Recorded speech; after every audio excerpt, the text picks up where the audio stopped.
Chapter 42-26. This is a dream. Don't believe everything in a dream.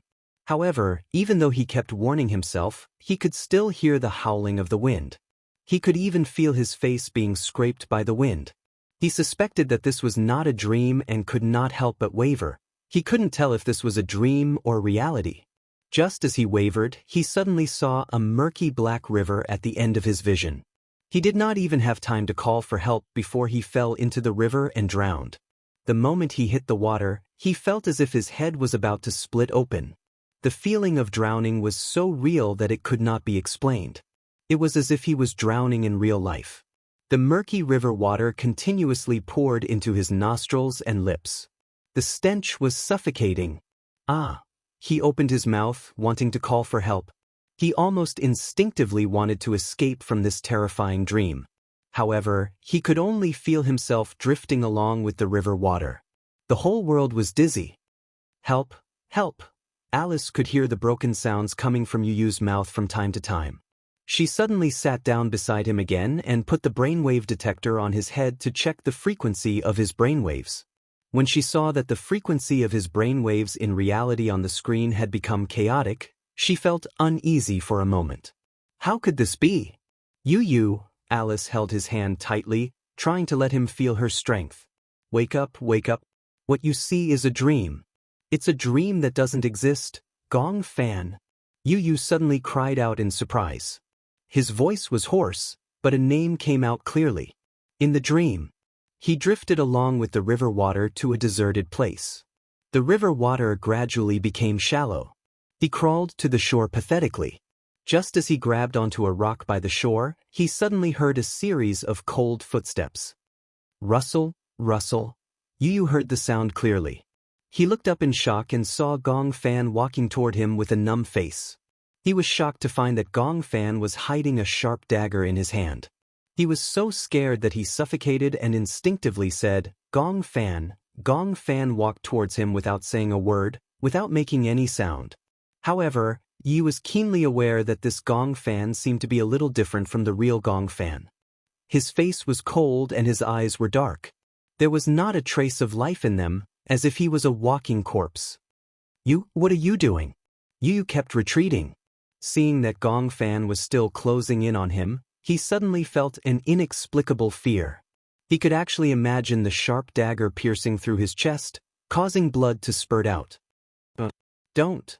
He suddenly crawled up from the ground, turned around and fled. And the footsteps behind him gradually quickened as he caught up.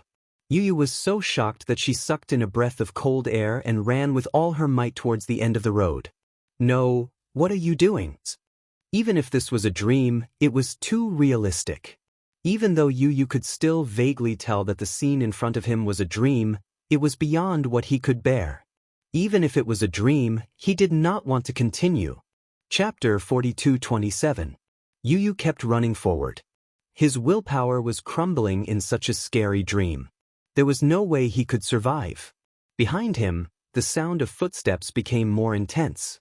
Yu could even feel that the hurried footsteps were right behind him. How could this be? Could it be that the dream had started to collapse?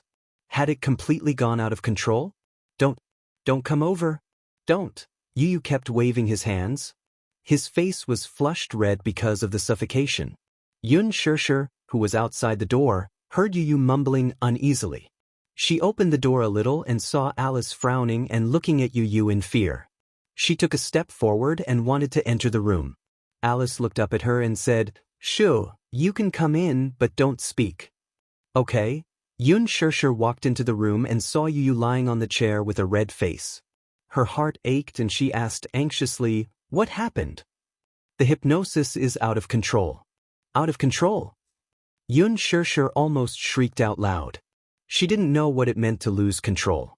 But looking at Yu's painful expression, even Alice couldn't imagine how Yu could break free from the nightmare. "The dream is out of control," Alice said with a serious expression. "This means that I can't control his dream anymore." "What does that mean?" Xianxia was confused. She only felt that Yu was in a terrible situation. She was afraid that Yu would end up like Gong Fan. She couldn't accept such a blow. Alice gasped. "I suspect that He met Gong Fan in the dream. Yu Yu felt himself being pinned to the ground by a powerful force. He struggled with all his might and finally managed to break free. However, he saw a dead end right in front of him. Behind him, the strong force grabbed his collar again. Yu Yu turned around abruptly and finally saw the face of the person in front of him. Gong Fan stood expressionlessly in front of him, his hands gripping his collar tightly. His expression was filled with hostility. Gong Fan. It was indeed him. Yu Yu was in disbelief. He had never thought that Gong Fan, who had always been friendly with him, would show such a terrifying side to him. What are you trying to do? Gong Fan stared at him coldly. Suddenly, his lips curled into a contemptuous smile. What do I want to do? Yu Yu looked at the rising murderous aura in his eyes and felt a chill run down her spine. He had never been afraid of anything, and he was seldom really afraid of anyone or anything. However, the young man standing in front of him with a cold gaze finally made him feel a sense of fear. You control the real world of this body, and I control the dream world of this body. In the real world, you are the king. But here, you can't win against me. In the next second, Gong Fan suddenly raised his hand. The sharp dagger in his hand suddenly glowed with a cruel light. No, Yu shook his head frantically. Don't do this. You can't do this. He didn't understand why Gong Fan had become so violent and cruel. This wasn't like him. Chapter 42:28. Pfft, you're not allowed to invade my territory. Gong Fan's eyes were red as he ruthlessly stabbed him with the knife. Even though it was a dream, the pain of having his chest pierced through was still heart-wrenching. It was so real that it could not be explained. Yu Yu was in so much pain that he frowned and almost couldn't speak. He could only feel the sharp tip of the dagger piercing through his chest as if it was going to pierce through his thin body, one stab after another until blood splattered everywhere. Yu woke up abruptly and opened his eyes. He took in a deep breath of cold air until his blurry vision gradually cleared up. He finally saw clearly. At that moment, he was lying on the bed with the ceiling light hanging above his head. Wuxia and Xianxia were standing nervously in front of the bed. Alice was staring at him intently. She was drenched in cold sweat because of his repeated screams. Yu Yu looked out of the window. It was already dusk. He fell asleep and unknowingly struggled in his dream for an entire afternoon. Even though he had slept, this dream made him even more exhausted. He leaned against the head of the bed weakly and his body was already drenched in cold sweat. Xianxia sat by the bed and looked at his pale face. Her heart ached and she felt uneasy. Yi was extremely tired. That dream was so real that he was still in a daze when he woke up. He recalled Gong Fan's ruthless and cold face in the dream and couldn't help but tremble. Xianxia glanced at Alice. Seeing that Alice had acquiesced, she immediately walked up to Yu Yu and hugged him tightly. Yu, did you have a nightmare? Don't be afraid. Mommy is here. Mommy is with you. Yu Yu hugged Xianxia weakly. He finally broke down and tears rolled down his face. Xianxia rarely saw him cry. When she saw his tears, she was even more helpless. What happened? Mommy. Gong Fan. Gong Fan. Yu pursed her lips and said with difficulty, he wants to kill me. Xianxia let out a short, and her eyes widened in shock. Alice immediately stepped forward and asked anxiously, what did you dream of? Do you remember? Yu Yu refused to say anything. He buried his face in Xianxia's arms and shook his head. Don't ask. I don't want to say anything. Seeing this, Alice gave up. She turned around and said to Wuxia and Xianxia, Xianxia is here to keep them company. Let's go out first. Let him calm down first. Xianxia pouted and said, I also want to stay and keep you company. Xianxia turned around and coaxed him gently, Ichin, be good. Go out first. It's fine with Mommy here. Hey. Mommy will keep you company. Xianxia was very obedient. With Xianxia's words, he obediently left the room with Wuxia. Although Wuxia did not say anything and was not good at expressing concern verbally, Xianxia could tell from his eyes that he was very worried. She smiled and said, It's okay. I'll take good care of him. Don't worry too much. Mu Yaja did not say anything else and left the room with Xiao Yichen. Soon, only Yun Shishir and Yu Yu were left in the room. After a long time, Yun Shishir finally could not hold back and asked worriedly, "What did you mean by what you said just now?" Chapter 42-29. You can tell Mommy what you dreamed of. Mommy will keep it a secret and won't tell anyone. After her repeated coaxing, Yu Yu finally raised his head. She saw that his eyes were unbelievably red. He was crying. Yu Yu had always been like a little adult. He was mature, rational, and responsible. It was rare to see him cry. Seeing him cry, Yun Shishir's heart ached even more. She hugged him tightly and said helplessly, "It's okay if you don't want to talk about it. Mommy is just too worried about you. He wanted to kill me, Yun Shishir was secretly shocked, but on the surface, she maintained a calm expression. "Gong Fan, I dreamed that he was chasing me with a knife.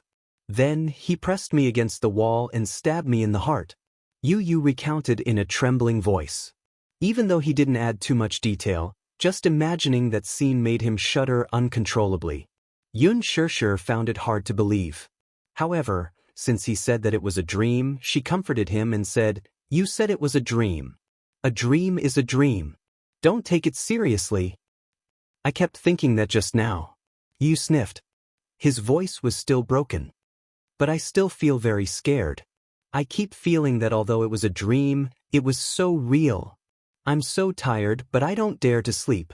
I'm afraid that if I fall asleep, I'll have that dream again." "Mommy, you said that the person who stabbed me with a knife, was it really Gong Fan? You said it was a dream. A dream is a dream. Reality is reality. You can't mix the two together. Since it's a dream and you're awake, forget everything in the dream." "Mommy, my sixth sense tells me that that person was Gong Fan. He really wanted to kill me in the dream." When Yun Shishir heard this, she couldn't help but hug him tightly. How can you kill someone in a dream? Even if a person dies 1,000 times in a dream, he won't die. But Yu Yu was still feeling conflicted. That feeling was worse than death. "Mommy, that dream felt so real. No matter how much I told myself that it was just a dream and that I shouldn't believe it so easily, I felt so tired after having such a dream. Even breathing felt exhausting." When Yun Shishir heard this, she felt as if a knife was being twisted in her heart. It was so painful that she almost couldn't breathe normally. She gently kissed Yu Yu's forehead and said to him, You have to be well. Mommy really doesn't know what to do." In front of him, Yun Shishir felt a deep sense of powerlessness. She wanted to protect him, but she didn't know how. Ever since Yu Yu was born, her life had never been peaceful. Ever since he was born, he had been in poor health. Then, he found out about his dual personality. Yun Shishir couldn't imagine how painful Yu Yu's life was. However, what really made her heart ache was that Yu Yu would rather bear such pain than let her know and make her worry. Alice said that Yu Yu was very dependent on her. However, Yun Shishir knew very well that she was even more dependent on Yu Yu. She wanted to be close to him and understand what kind of life a person with dual personality lived. Because just listening to Yu Yu's description was enough to make her tremble with fear. "I'm sorry," Yun Shishir choked with tears and said, "Mommy didn't take good care of you, didn't protect you?" Chapter 42-30. Yun Shishir stayed in the room with Yu Yu until it was late at night. Xiao Yichen entered the room. Even though Yun Shishir didn't say anything, Yu Yu could sense that Yun Shishir was very tired. Hence, he stopped pestering her and urged, "Mommy, go to sleep." Yun Shishir was still worried. She continued hugging him and showed no signs of letting go. Xiao Yichen saw this and said helplessly, "Mommy, you're obviously looking down on me. Don't worry, I'll keep Yu Yu company. If he doesn't want to sleep, I'll play games with him. If he wants to sleep, I won't disturb him." Yu Yu pouted and said, "I don't want to sleep and I don't want to play games." He had no interest in games. They were too retarded. However, he didn't want to sleep so early either. Even though he was very tired, and the afternoon nap had been even more tiring because of the nightmare, he still didn't want to sleep. He was worried that if he fell asleep, it would be a series of nightmares. He was afraid that his mental state wouldn't be able to withstand it. Xiao Yichen said, "Then I'll go to the study with you to read." Yu said to Yun Shirshir, "Mommy, go to sleep. If you don't rest well, how can you take care of me? Don't worry, I'll be fine." Even though Yun Shirshir was still worried, she nodded reluctantly because Xiao Yichen was around. Moreover, she was also tired. Hence, she stood up and reminded Xiao Yichen to take good care of Yu. Then, she reluctantly returned to her room. After Yun Shirshir left, Yu didn't go to the study. Instead, he lay down on the bed and stared at the ceiling without saying anything. Xiao Yichen saw that he was lying down and asked curiously, "You look very tired. Your eyes are red. Aren't you going to sleep?" "I don't want to sleep." "Afraid of nightmares?" Xiao Yichen smiled.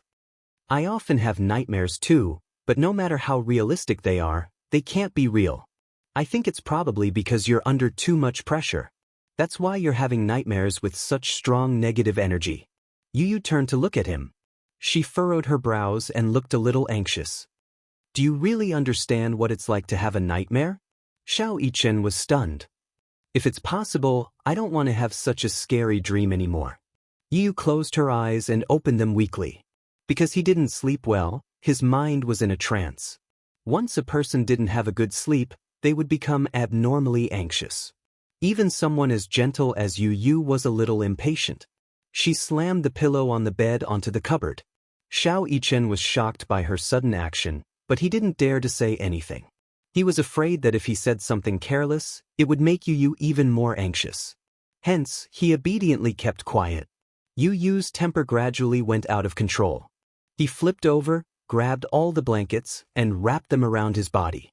His entire body was covered by the blankets. Xiao Yichen looked at him helplessly but didn't say anything.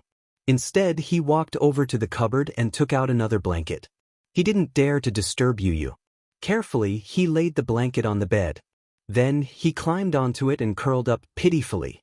Noticing the cautious movements beside him, Yu lifted the blanket to take a look, only to see his older brother's uneasy look.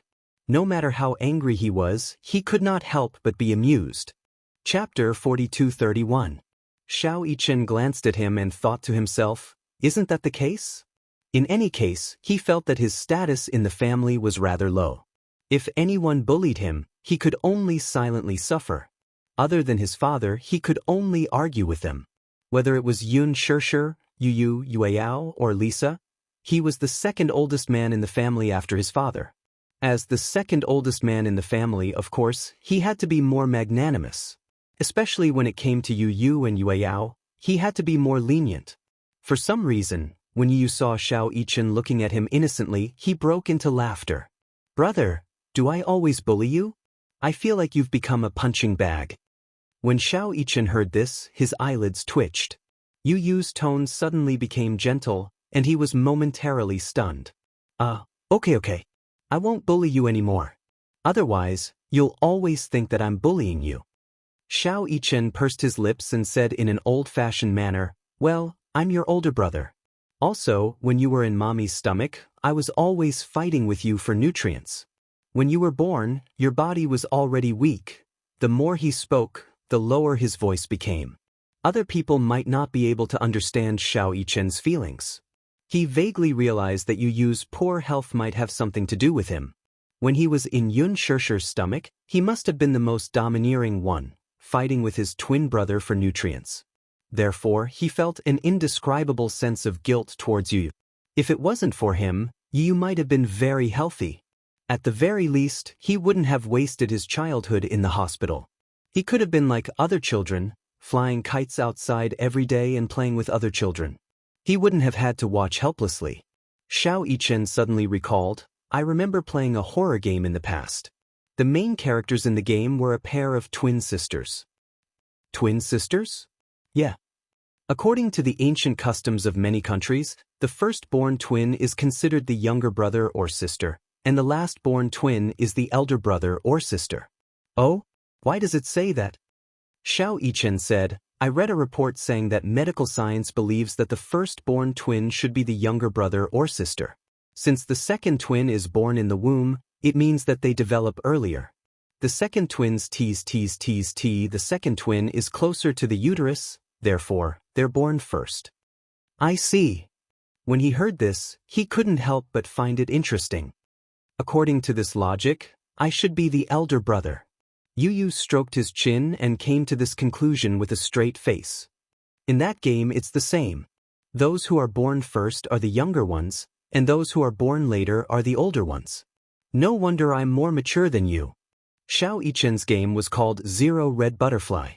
In the game, there was an ancient village, Jieshin Village, which was built at the entrance of the Yellow Spring.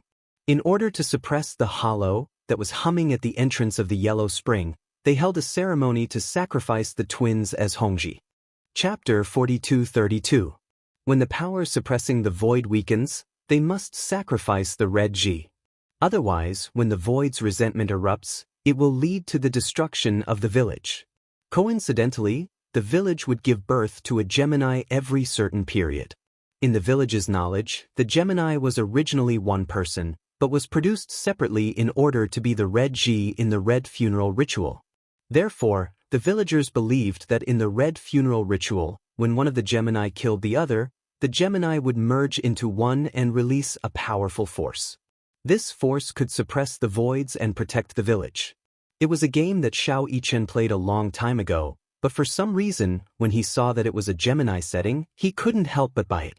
At the beginning of the game, there was a pair of Gemini sisters. The older sister, Amakura Ing, broke her leg when she played with her younger sister, Amakura Ni. Amakura Ni discovered that her older sister was chasing after a red butterfly. Amakura Ni chased after her older sister and accidentally crossed a barrier, entering a village that had disappeared from the map. In the process of searching for her older sister, she also learned about the village's secret. It turned out that the village had disappeared a long time ago. After the Toshiro family completed the last successful ceremony, the village held the red funeral ceremony again. This time, it was held by the Tachibana family's twins, Muyu and her older brother, Shuyu. The two of them were kind and had deep feelings for each other. However, during the ceremony, Shuyu couldn't do anything to Muyu, so she was killed by the ceremony and thrown into the void. Although Muyu was indeed killed during the ceremony, Shuyu's longing for Muyu was too strong, so the red funeral ceremony failed and the void wasn't suppressed. In fact, this kind of red sacrifice that was held regularly was called the Yang sacrifice. When the Yang sacrifice failed, in sacrifice had to be held. It was used to temporarily prevent the resentment of the void from exploding, so as to buy time for the next Yang sacrifice. The content of the Yin sacrifice was to turn the sacrificial person into like a human pillar and then throw him into the void. If both the Yang funeral ceremony and the Yin funeral ceremony failed, there would be a great payback, which was the moment of destruction. After the Yin funeral ceremony, they had to prepare for the next ceremony. The next ceremony was held by the village chief, Hei's, who was the head of the ceremony. Hei's had a pair of twin sisters. After his two daughters were born, he was certain that these two daughters had come to this world with the mission of offering sacrifices. The elder sister was called Ba Chong, who was born later, and the younger sister was called Sha Chong, who was born earlier. They were the Tao Tsang sisters before reincarnation. Shuyu didn't want the same tragedy to happen to the Hei's sisters, so she wanted to ask someone to take the sisters away from the village. Shuyu had promised Muyu not to let the same thing happen again. After asking the folklorist Zhong Fong to take the two sisters away, Shuyu thought that he had fulfilled his promise with Muyu. Unable to let go of Muyu's death, he finally hanged himself in the confinement room. However, what he didn't know was that the only one who had truly escaped from the village was his sister, Yachi. His sister accidentally slipped down the hill and broke her leg. She was found by the villagers. Chapter 42-33. In fact, she was willing to accept the sacrifice because according to legend, if the sacrifice was completed, she would be able to become one with Yachi. She hoped that Yachi would kill her. However, Yachi did not return until the day of the sacrifice. On the day of the sacrificial ceremony, due to the lack of a Gemini witch, the despairing Sha Zhong was hung with a rope and thrown into the void. However, there was no room for mistakes in the ceremony. The one who killed Sha Zhong was not Yachi Zhong, but it still could not prevent the resentment in the void from erupting.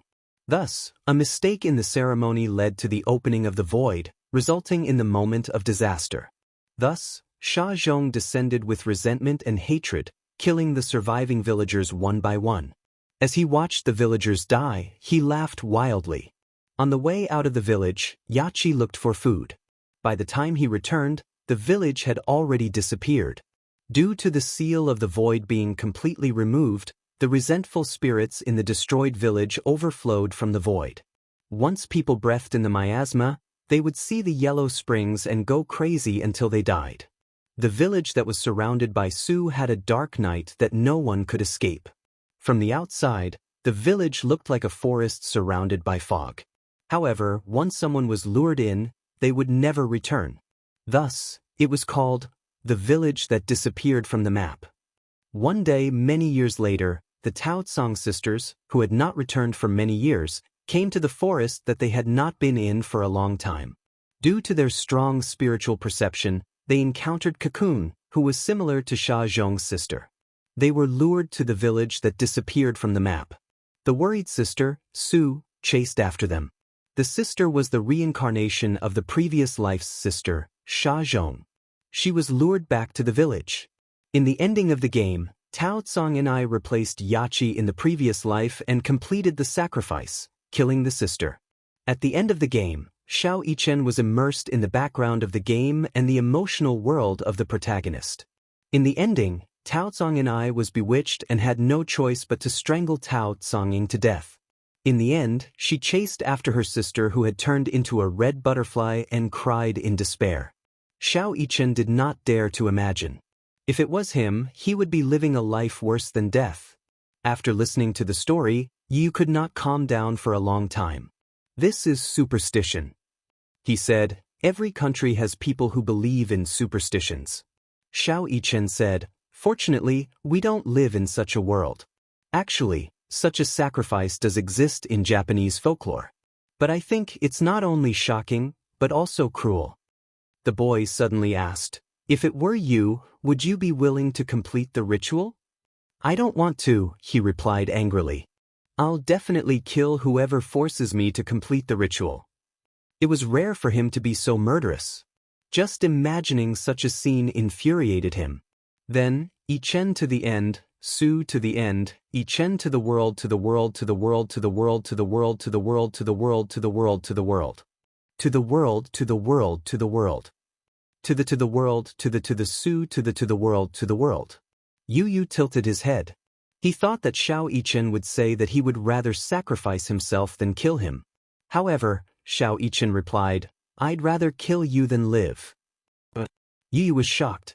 Chapter 42-34. No matter what, at that time, those who are still alive are the ones who suffer the most. Xiao Yichen smiled embarrassedly. If you're dead, you won't feel any pain, right? Those who are still alive are the ones who bear the most pain. Yu was stunned. After a while, he sighed and said, I didn't expect you to be so much more mature than I thought. Indeed, those who were still alive were the ones who suffered the most. At that time, there was no strong contrast between life and death.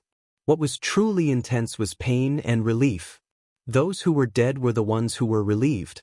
Those who were still alive were destined to bear the burden of longing, guilt, pain, and torture. Some lives were worse than death. Why are you thinking about such heavy things? Xiao Yichen mumbled with a strange expression on his face. We're not really going to hold that kind of ceremony. Is there really telepathy between Geminis? I don't know. When Yu heard this, he couldn't help but be curious. What exactly is telepathy like? It's like being able to feel your pain, your joy, and when you're unhappy, I'll always be the first to know. When you're happy, I'm probably happier than you are. Xiao Yichen paused for a moment and said, I didn't believe in telepathy in the past. It wasn't until this magical thing happened to me that I started to believe in it. When I was young, I often had angina for no reason. I didn't know why. I had asked so many doctors, but they couldn't find a reason.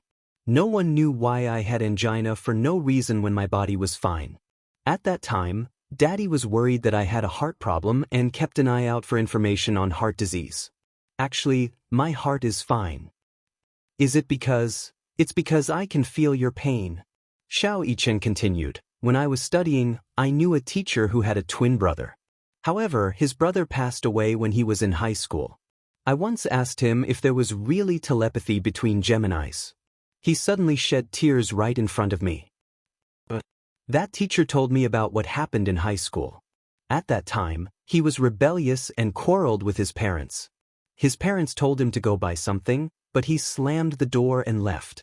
His younger brothers saw that he was in a bad mood, so he tried to ask if he wanted him to buy something for him.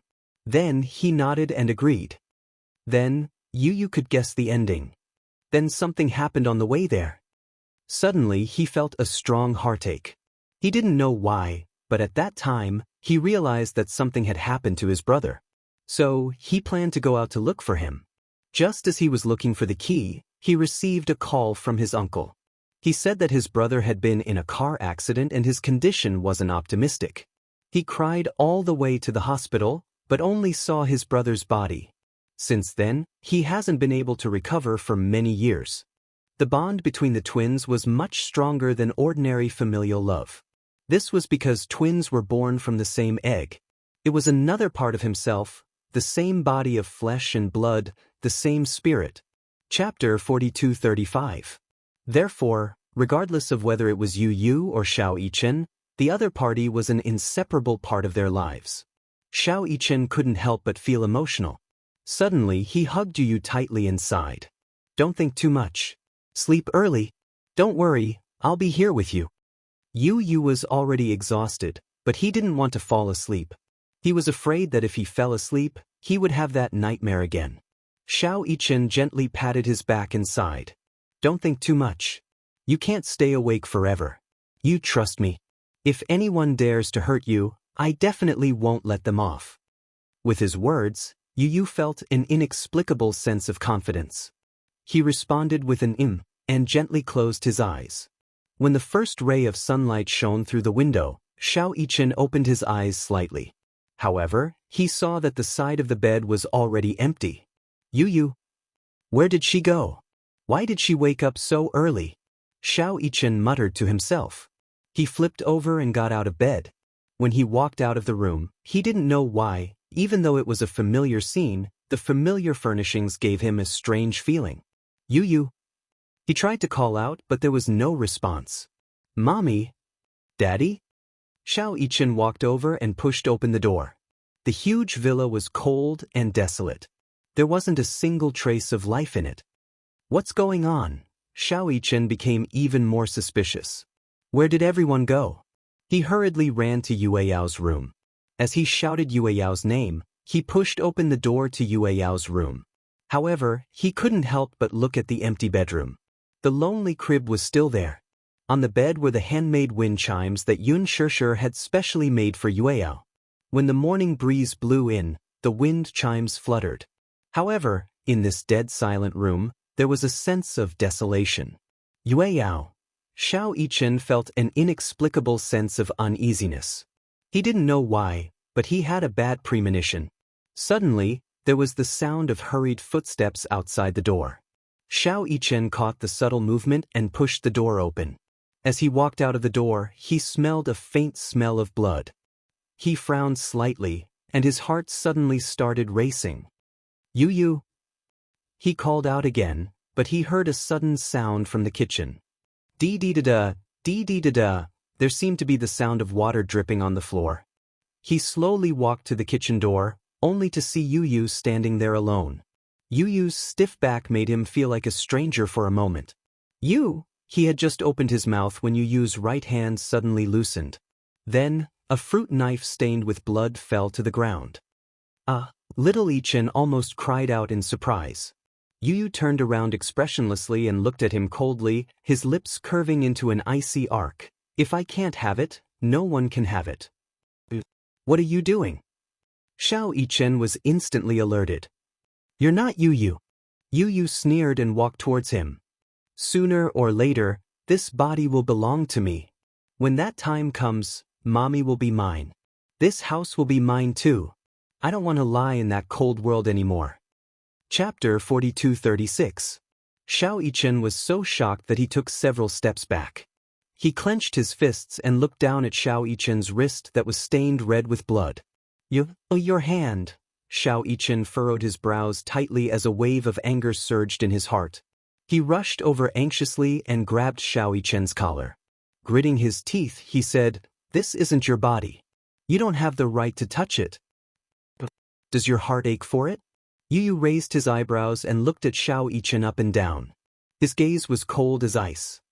"Then what right do you have to interfere in the matters between me and him? Who says that this body doesn't belong to me? Look, I can control it as I wish." As he said this, he grabbed Xiao Yichen's wrist. "I can do whatever I want. No one can interfere with me. Since I'm destined not to have it, I'd rather destroy it than leave me behind." Yu pushed Xiao Yichen away forcefully with both hands.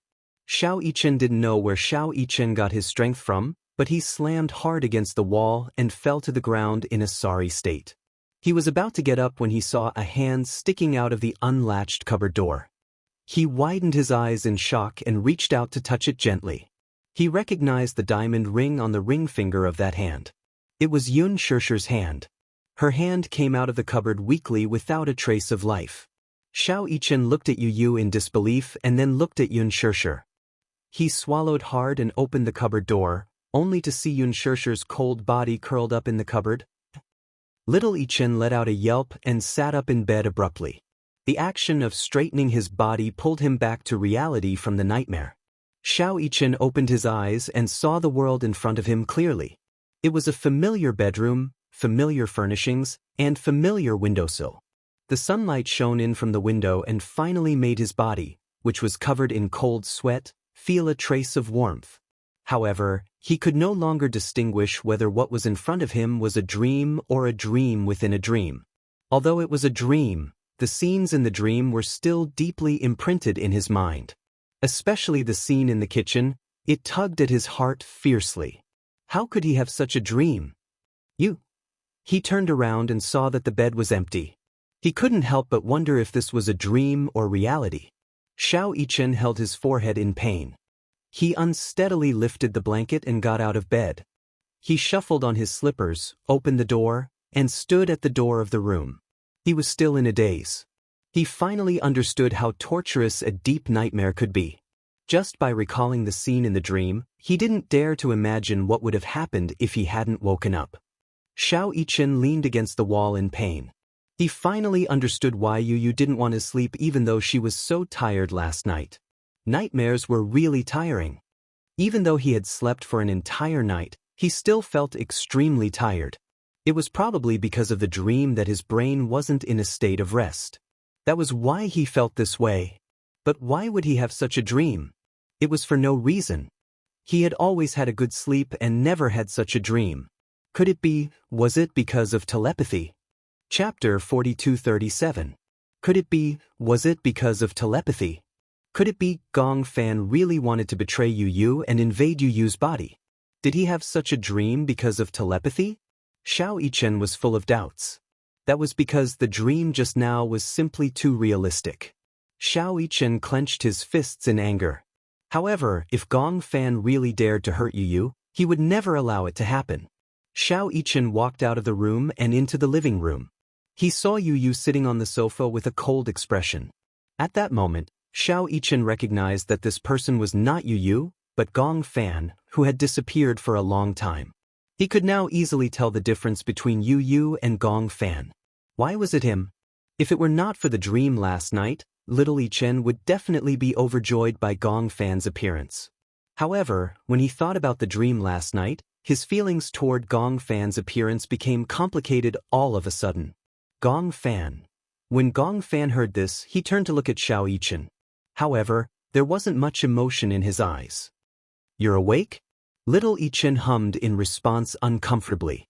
He sat down next to his older brother, but he was wary of keeping a distance from him. "Why are you up so early?" When Gong Fan heard this, he took a sip of milk and said calmly, "I wanted to get some sun." Perhaps it was because he had been asleep for too long that Gong Fan didn't want to waste time sleeping. Hence, he got up early in the morning. In the living room, sunlight shone in and landed on his body. It was as if he was covered in a layer of gold. Xiao Yichen's eyes met his briefly. While he was in a daze, he suddenly heard the sound of water splashing from the kitchen. For some reason, Xiao Yichen thought of the dream. He stood up nervously and hurried to the kitchen. "Mommy!" He rushed to the kitchen door and saw Yun Shirshir preparing breakfast in front of the kitchen counter. She jumped in fright when she heard Xiao Yichen's voice. She turned around to look at the door, only to see Xiao Yichen heave a sigh of relief when he saw that she was only washing the cups. He was scared to death. What happened? Yun Shirshir was a little nervous, thinking that something had happened. "What's wrong?" "Oh, no, nothing." Xiao Yichen walked to Yun Shirshir's side and whispered, "It's Gong Fan." Ugh.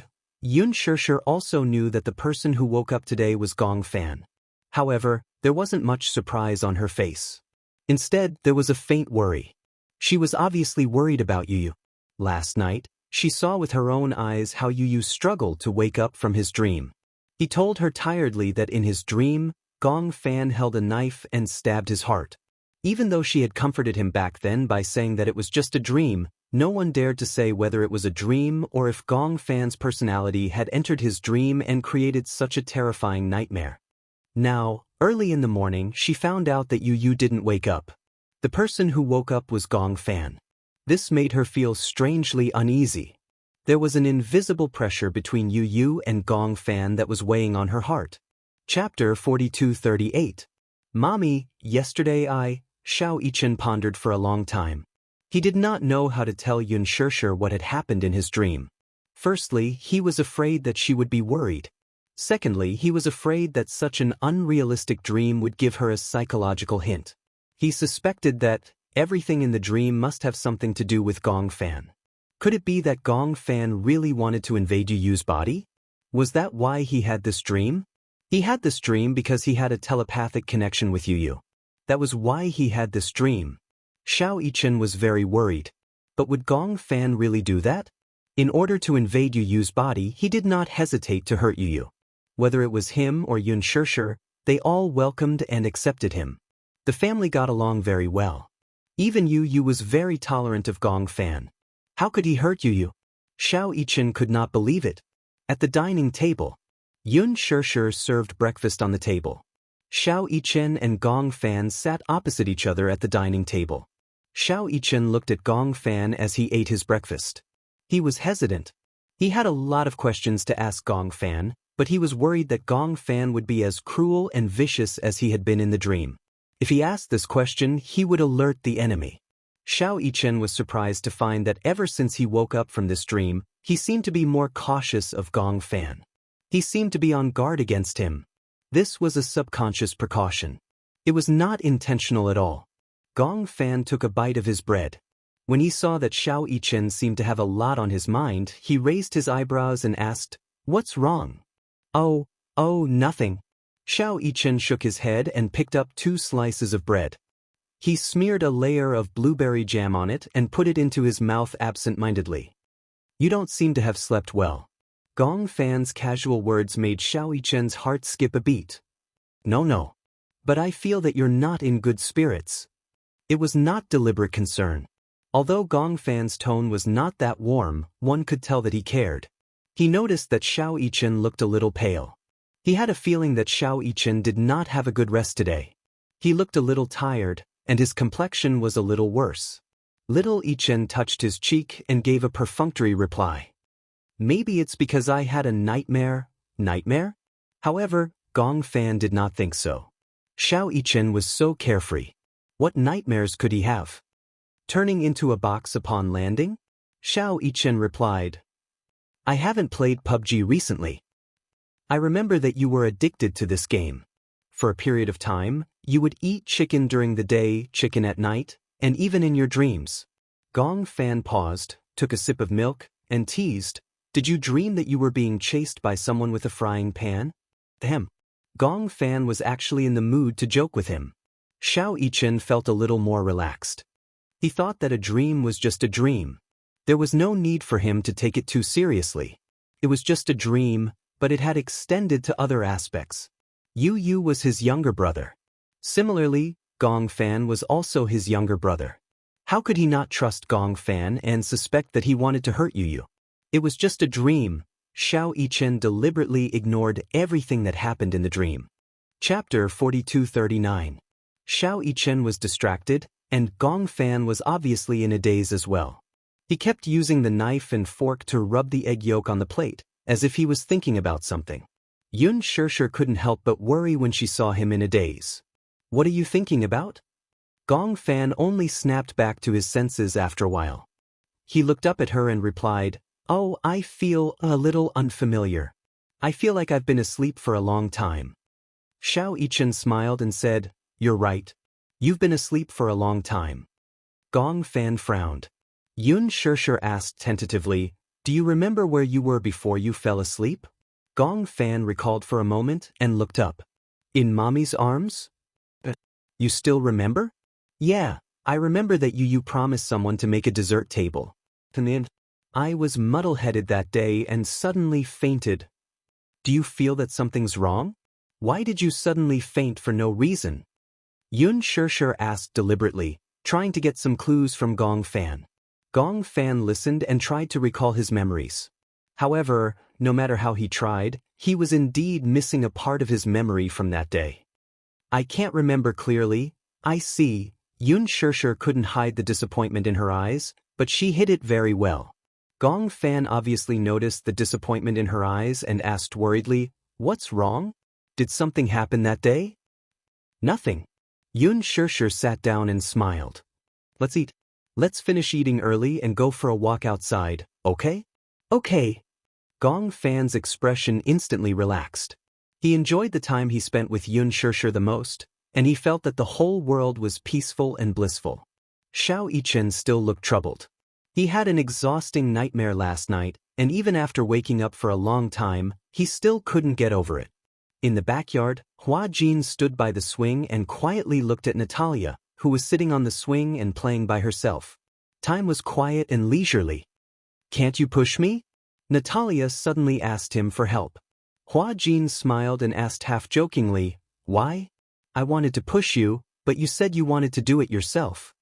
"I want to swing higher, but after swinging for a long time, I can't get any higher." Hua Jin helplessly circled behind her and gave her a gentle push. "How about this height? If it's too high, what if we fly out?" Natalia shook her head like a rattle drum. No, I want to go higher." "Don't worry. I'll hold on tight."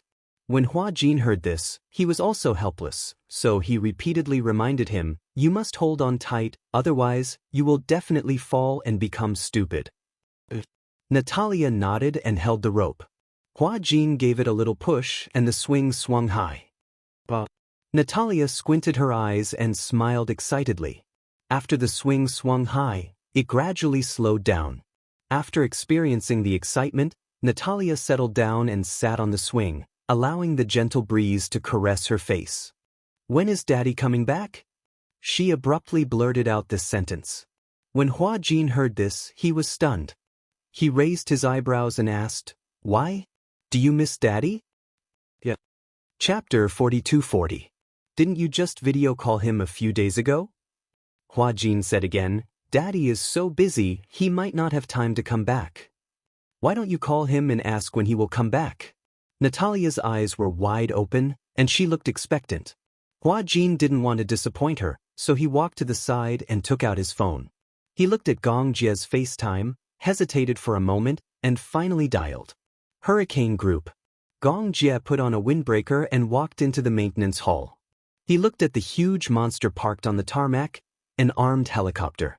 This was his personal vehicle. Armed helicopters were equipped with weapons and developed for the purpose of carrying out combat missions. They were divided into ordinary armed helicopters, stealth helicopters, and high-speed armed helicopters.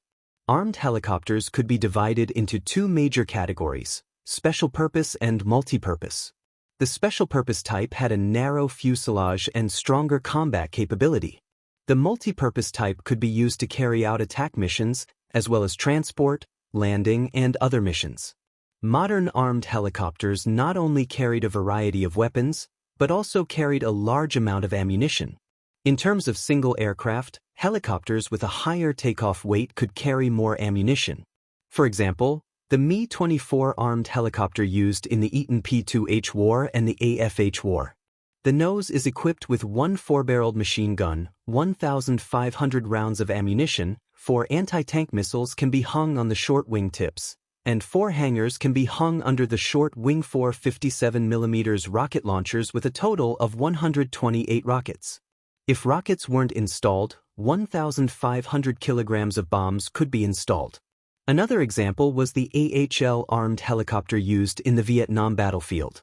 It was equipped with a 20mm cannon or 30mm cannon in the nose. 8 anti-tank missiles or 76 70mm rockets could be installed under the short wings of the fuselage. The A-129 helicopter with a takeoff weight of less than 4 t was equipped with an organic gun. It could carry 8 Hort missiles or 52 70mm rockets. The air combat type could carry 8 Mistral air-to-air missiles. For an organized armed helicopter unit, its firepower couldn't be underestimated. At this moment, this huge armed monster was undergoing daily maintenance. Men were creatures with a strong desire to conquer. Therefore they liked cars, tanks, and guns. Not everyone could own such a huge armed monster. This military helicopter was a gift from Gong Xiaoying when he came of age. So far, it had been in service for 10 years. If the results of this maintenance were not good, he would probably have to retire. Gong Jie could not bear to part with her. After 10 years, it was impossible to say that he had no feelings for this comrade. This was the most precious gift he had received when he was 18 years old. For so many years, he had treated it like a treasure. However, now that he was about to retire, he could only lament that time had passed too quickly. This big monster was the H-1 Cobra armed helicopter. After the end of the Vietnam War in 1990, the United States Marine Corps decided to use the AH-1W Super Cobra as a base to upgrade their armed helicopters in all aspects, and the result was the AH-1Z Viper.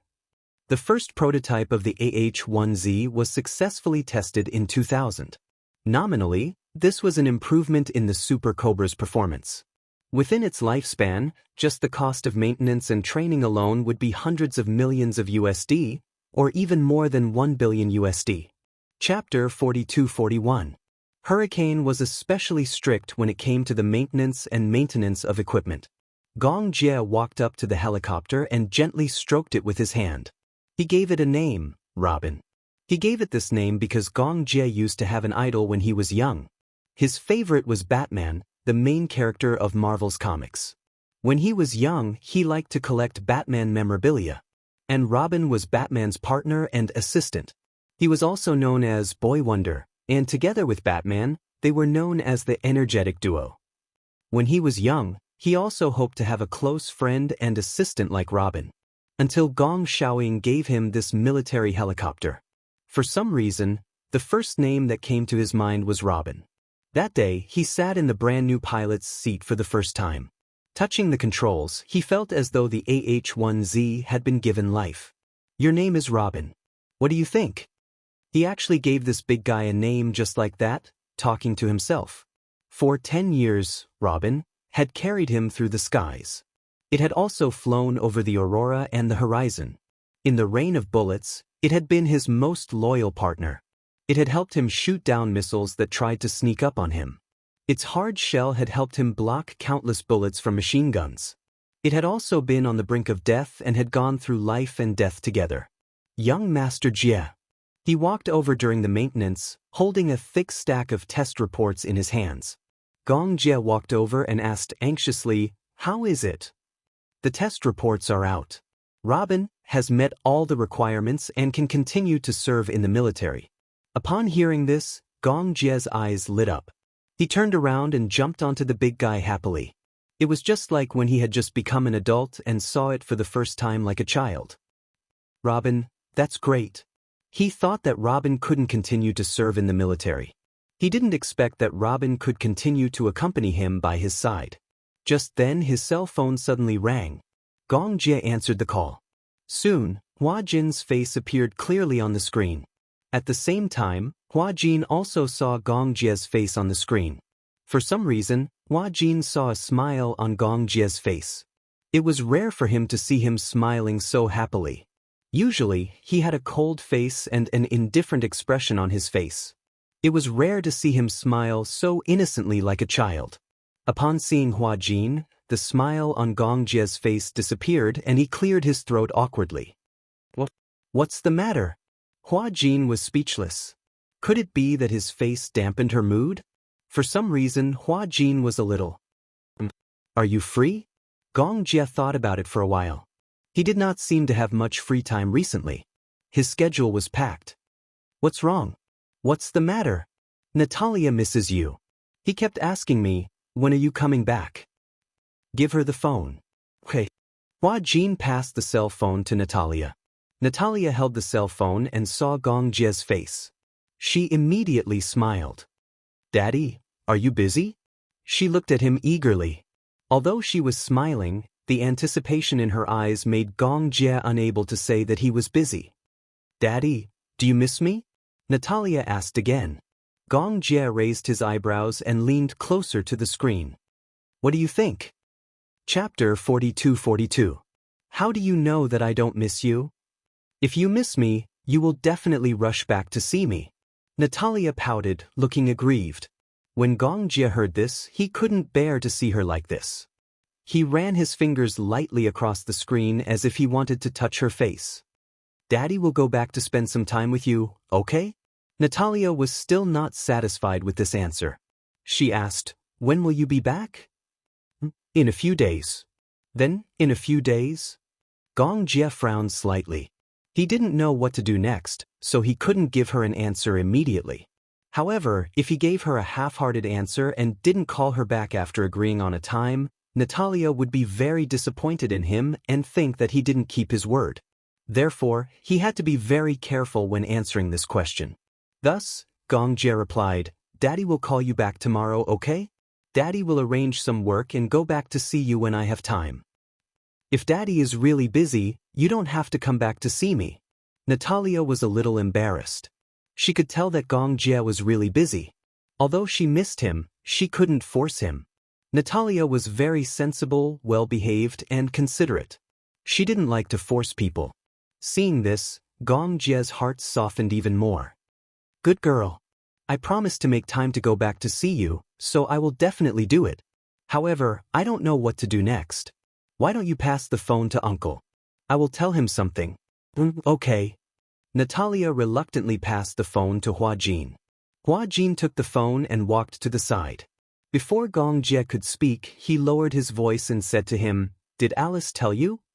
What did she say? It's about Natalia. Natalia? During this time, Alice hadn't contacted him. Who was Natalia? Noticing the confusion in his eyes, Hua Jin realized that Gong Jie probably didn't know about this.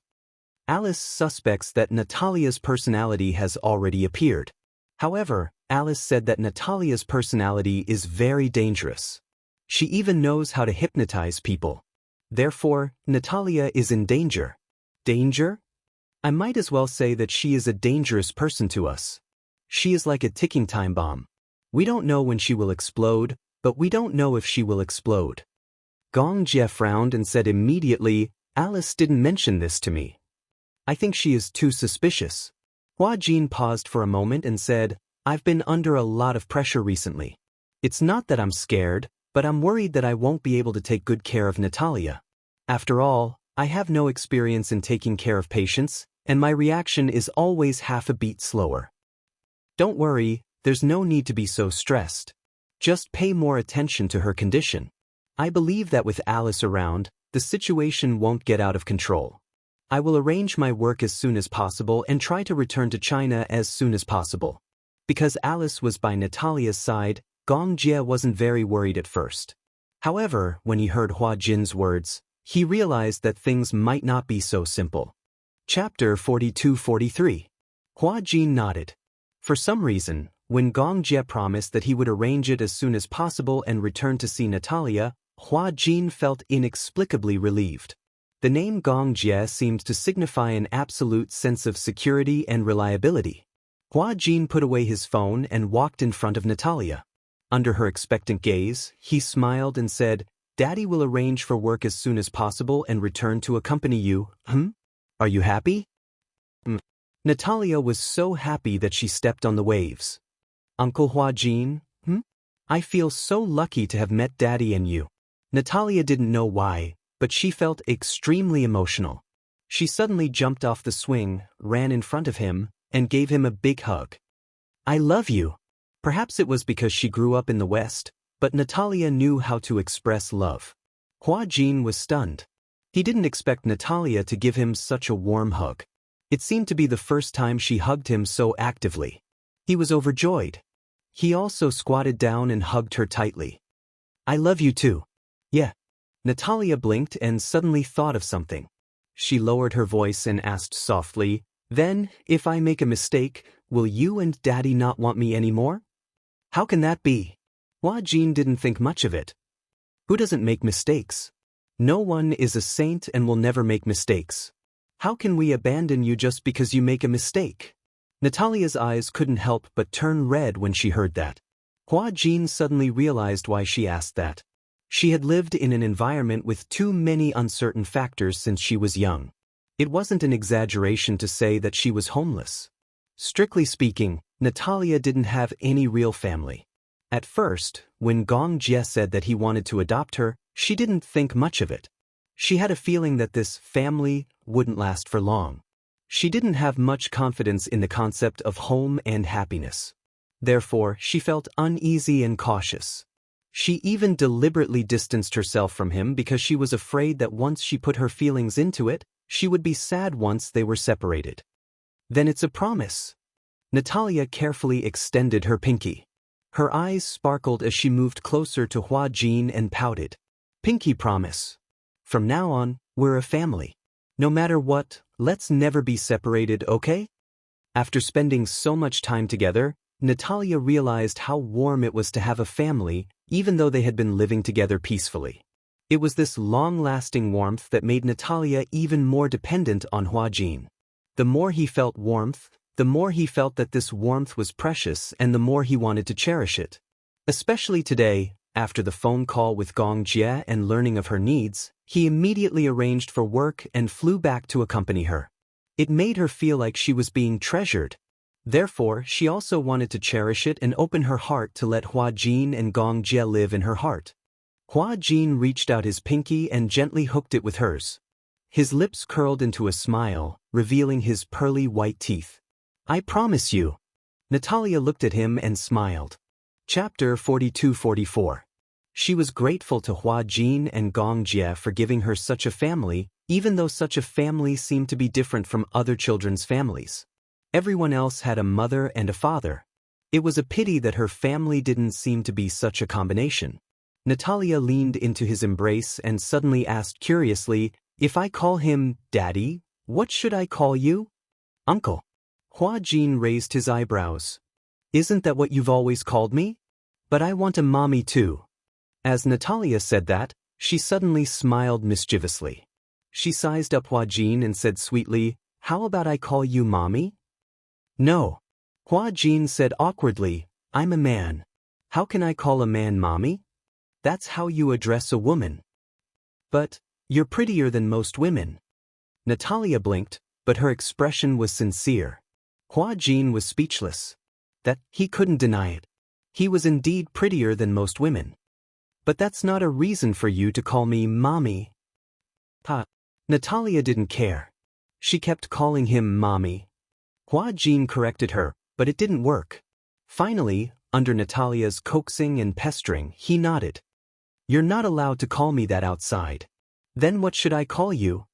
Huajin was also confused. That's right. Huajin suddenly said, How about you call me Daddy too? After a pause, he felt a little guilty. Are you willing to call me that? I'm willing. But what if you're both here? Natalia didn't say it clearly, but Huajin understood what she meant. She meant that if Huajin and Gong Jie were both present, wouldn't it be easy to confuse them if they both called him Daddy? How about this? Natalia said, I'll call Gong Jie Daddy Jie, and you Daddy Jean. Huajin suddenly laughed. It sounded as if he and Gong Jie were a couple. It felt weird. In foreign countries, many gays and lesbians formed marriage families, and their adopted children were called that. If outsiders heard it, they would misunderstand that he and Gong Jie were a couple. Daddy Jean, Daddy Jean. It sounds nice when you call me that. After spending so much time together, she was no longer as cold and distant as she was when they had first met. This question stumped Natalia. She mumbled, I like both of them. Hua Jin asked again, if he and I both fell into the sea, who would you save first? Natalia furrowed her brows. I don't know how to swim. If I save you, I'll die too. Haha. Hua Jin was amused by her serious answer. What I mean is, if you know how to swim, then I'll definitely save you first. Why? Because Daddy Jie knows how to swim. Natalia looked troubled. Chapter 42-45. I'll tell you a secret, okay? Natalia said seriously. What secret? Actually, I have an older sister. Natalia hesitated for a long time before deciding to tell him the secret. Hua Jin's expression changed instantly. Sure, this is a secret. Don't tell anyone else, or else my sister will be angry. What's your sister's name? Natalia said. Actually, it feels weird to say that she's my sister because other than me, no one else has seen her. I feel that she's more like another me. You can see her? Probably. Probably? Hua Jin was a little confused by her tone. Why did she sound so uncertain? So, can I see her or not? Does it count if I see her in my dreams? In your dreams? I feel that she can control my body. Do you know about the crystal ball? Hua Jin vaguely sensed that he might be able to find some clues about Natalia from Natalia's mouth. Hence, he listened to her attentively. That crystal ball was a gift from my sister, Natalia. Gift? Natalia nestled in his arms and recalled. Actually, the first time I saw her was a long time ago. At that time, I couldn't sleep well. I would have many dreams, very strange dreams. Many times, I couldn't even tell which was reality and which was a dream. So, she gave me that crystal ball and said that as long as I hugged it to sleep at night, I would be able to sleep well. At least, I wouldn't have those strange dreams anymore. Crystal ball? Could it be Natalia had hinted to Natalia that hugging the crystal ball would allow her to sleep well? Was she actually using the crystal ball to control Natalia? Natalia might have been controlled by Natalia because of the crystal ball? This seemed to be a very important clue. I see, Hua Jin probed. Do you have to hug the crystal ball to sleep every night? Yes, sometimes I forget, but if I do, I'll have a lot of strange dreams at night. However, if I hold the crystal ball, sometimes I feel like I have slept for several days, and I feel very tired when I wake up. I see. Actually, I'm very curious. Natalia frowned and turned to look at Hua Jin. Pursing her lips, she hesitated for a long time before finally asking the question that had been bothering her for a long time. None of you can see Natalia, can you? Hua Jin didn't say anything. He just shook his head subconsciously. I feel that Natalia is very bad. Very bad. Yes, she told me not to trust anyone, including you and Daddy. So, in the beginning I was always wary of you, but slowly, I found that you were very good to me, very gentle, just like family. I wanted to get close to you, but every time I wanted to get close to you, she would stop me. How strange, she always seems to be able to see through my heart. Then why do you think she's bad? Because. Chapter 42-46. Natalia is like a demon living in my heart. For some reason, this sentence sent a chill down Hua Jin's spine. Did she really say that? In the study, Alice was playing with a fountain pen. Hua Jin sat across from her, deep in thought. Outside the window, it was already late at night. Natalia had already fallen asleep. When Alice returned home, Hua Jin told her everything, no matter how big or small, about what had happened. Alice was surprised to hear it. Wait a minute. My mind is a bit messed up. Alice frowned. She decided to connect the clues and reorganize her thoughts. Hua Jin sat quietly on the side. He did not say anything, afraid that he would interrupt her thoughts. Can I understand it this way? Alice said seriously, Natalia controlled Natalia through the crystal ball. She could even decide when she could control this body and when she could let Natalia control this body. I think so too. But, then, what is Natalia's purpose? Alice could not figure it out when Hua Jin mentioned it.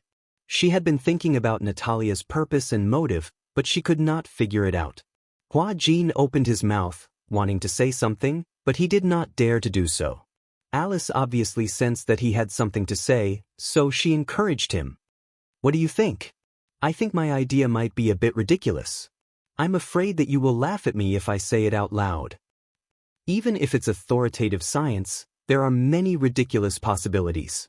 In real life, there are too many ridiculous things. Why don't you tell me about it? Maybe it's an important idea.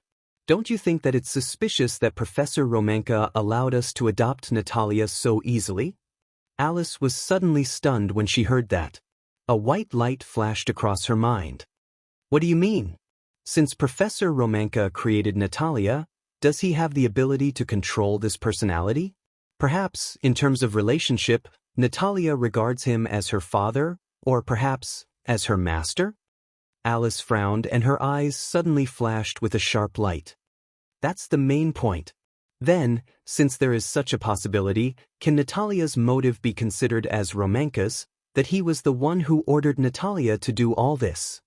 It's not impossible. Alice rubbed her temples. Hua Jin's words had undoubtedly opened up her mind. Then, encouraged, Hua Jin finally voiced his doubts bravely. What's Professor Romanka's motive for creating Natarisa? You should know better than I do. Before this, I've looked into his academic research and spent some effort, but I also learned that Professor Romanka has always wanted to create a personality society to achieve the goal of controlling people with multiple personalities. Alice pondered for a moment and suddenly said, Professor Romanka's so-called personality society is to create a personality to take on the role of the Reaper. Reaper? Alice said in a low voice. This Reaper has the status of a leader recognized by all the personalities, and has enough authority to control the life and death of all the personalities. Chapter 42-47. How is that possible? Hua Jin, on the other hand, was in disbelief. Don't tell me that even the main personality of a Reaper can be completely controlled? It's not to the extent of being controlled. However, it's hard to completely rule out this possibility. That's equivalent to not saying anything. Hua Jin said again, it's like a doctor telling a cancer patient, there's a chance of curing the disease, but it doesn't rule out the possibility of not being able to survive. I've already said that even the most authoritative science doesn't have absolute conclusions. In fact, there are still many things in this world that humans haven't explored and understood. The so-called science itself is a known and verified answer. Alice emphasized and said, however, what we've learned from Professor Romanka's conclusion is that the Reaper's ruling power is very terrifying. Hua Jin suddenly became a little worried. It can't be that the main personality can be killed, right? After a pause, Hua Jin said again, I remember someone said before that the position of the main personality is absolutely not allowed to be challenged. The main personality won't be controlled, let alone killed. Yes, that's it. Alice frowned and suddenly said, but that's only in theory. For example, after many experiments, through electric shocks, and even through many similar experiments, there's a possibility that the other personalities will disappear. There's a more mysterious saying that these personalities are all driven to the land of exile. However, the world of dual personality and multiple personality is very complicated. After all, this kind of symptom is not like a fracture that can be determined through X-rays. It's very difficult for the outside world to find out what the world of these patients is like. You can't enter their mental world, so you can't find out what kind of earth-shaking changes are happening in their bodies. Then, you mean, Professor Romanka and I came up with the idea that the sanctioner couldn't kill the first personality, but in the illusion, the first personality was killed by the sanctioner in the dream. What if the sanctioner knew that he was already dead? The death of self-awareness is like a person in a vegetative state. He thinks he's awake, but he's actually still alive. He's just in a deep sleep, but he doesn't have the consciousness to wake up. Perhaps such a deep sleep is not far from death. Hua Jin was confused, but he finally understood what she meant. It was nothing more than, for example, if the Reaper split from Natalia's body, then in the dream or in the illusion, the Reaper killed the first personality.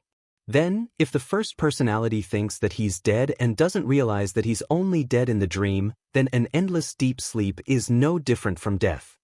Do you know? Alice said seriously, if Gong Fan doesn't take the initiative to release Yu Yu in his consciousness, perhaps Yu Yu would still be trapped in the endless seal. Hua Jin could not help sucking in a breath of cold air. Chapter 42-48. Then, let me ask you a question. Hua Jin asked seriously, can both Yu Yu and Gong Fan's personalities be preserved at the same time? Alice was stunned when she heard this. Why do you ask? You said that with Yu Yu's current body, bearing two personalities is a huge burden. His mental strength can't support it at all.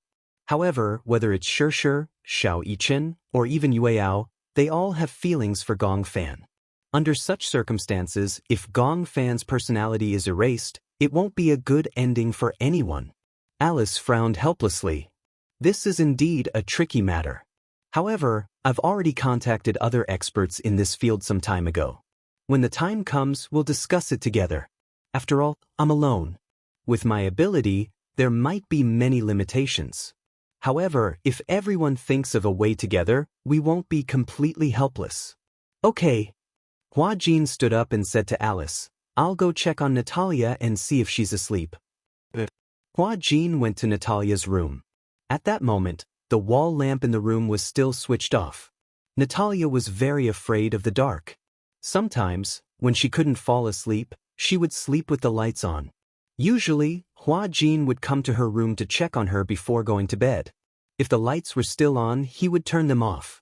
Gradually, Hua Jin realized that she didn't like to turn off the lights. Every day before going to bed, he would come to check on her. This had also become his habit.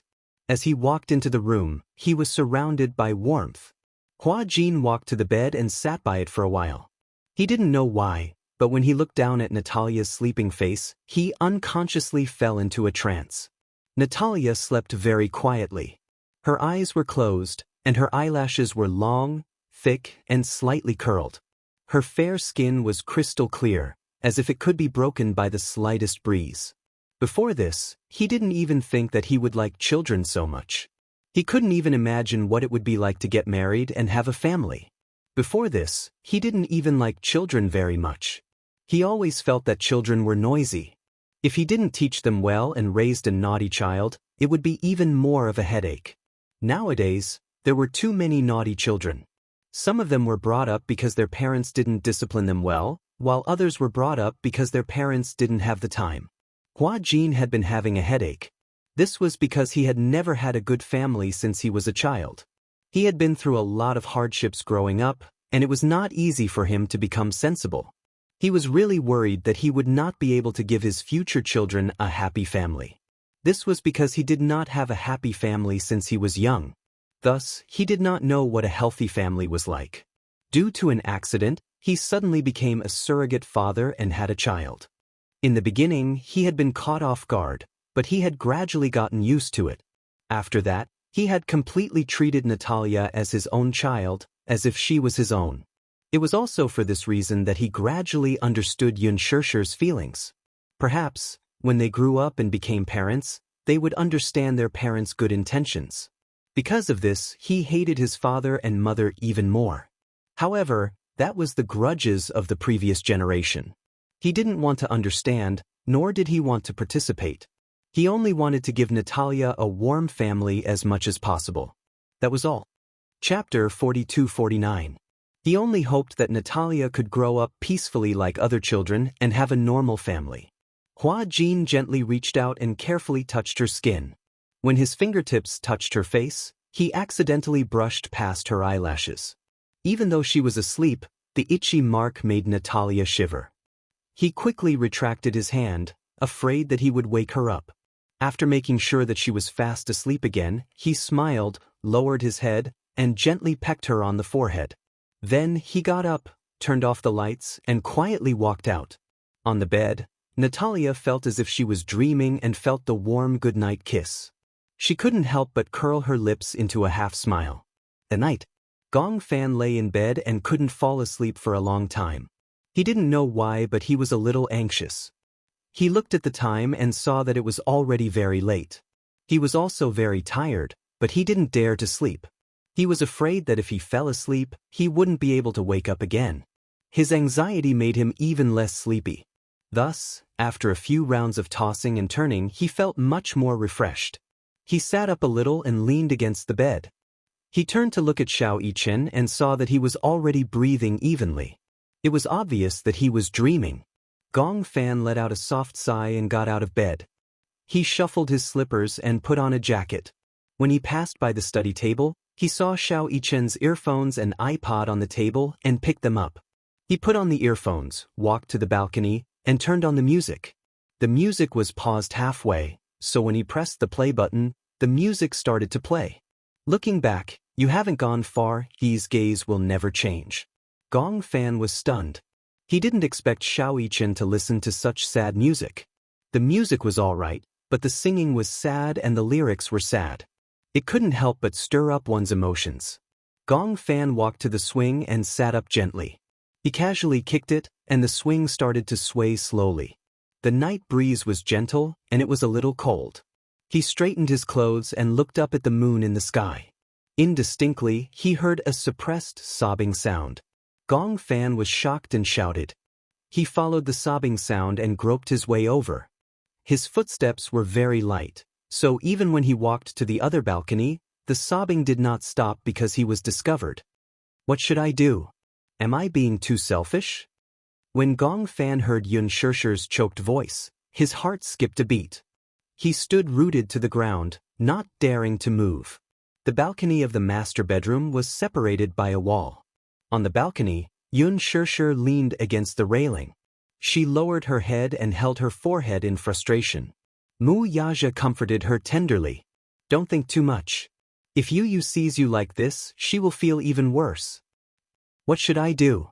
Xianxia sobbed and said sadly, I can't bear to part with Gong Fan.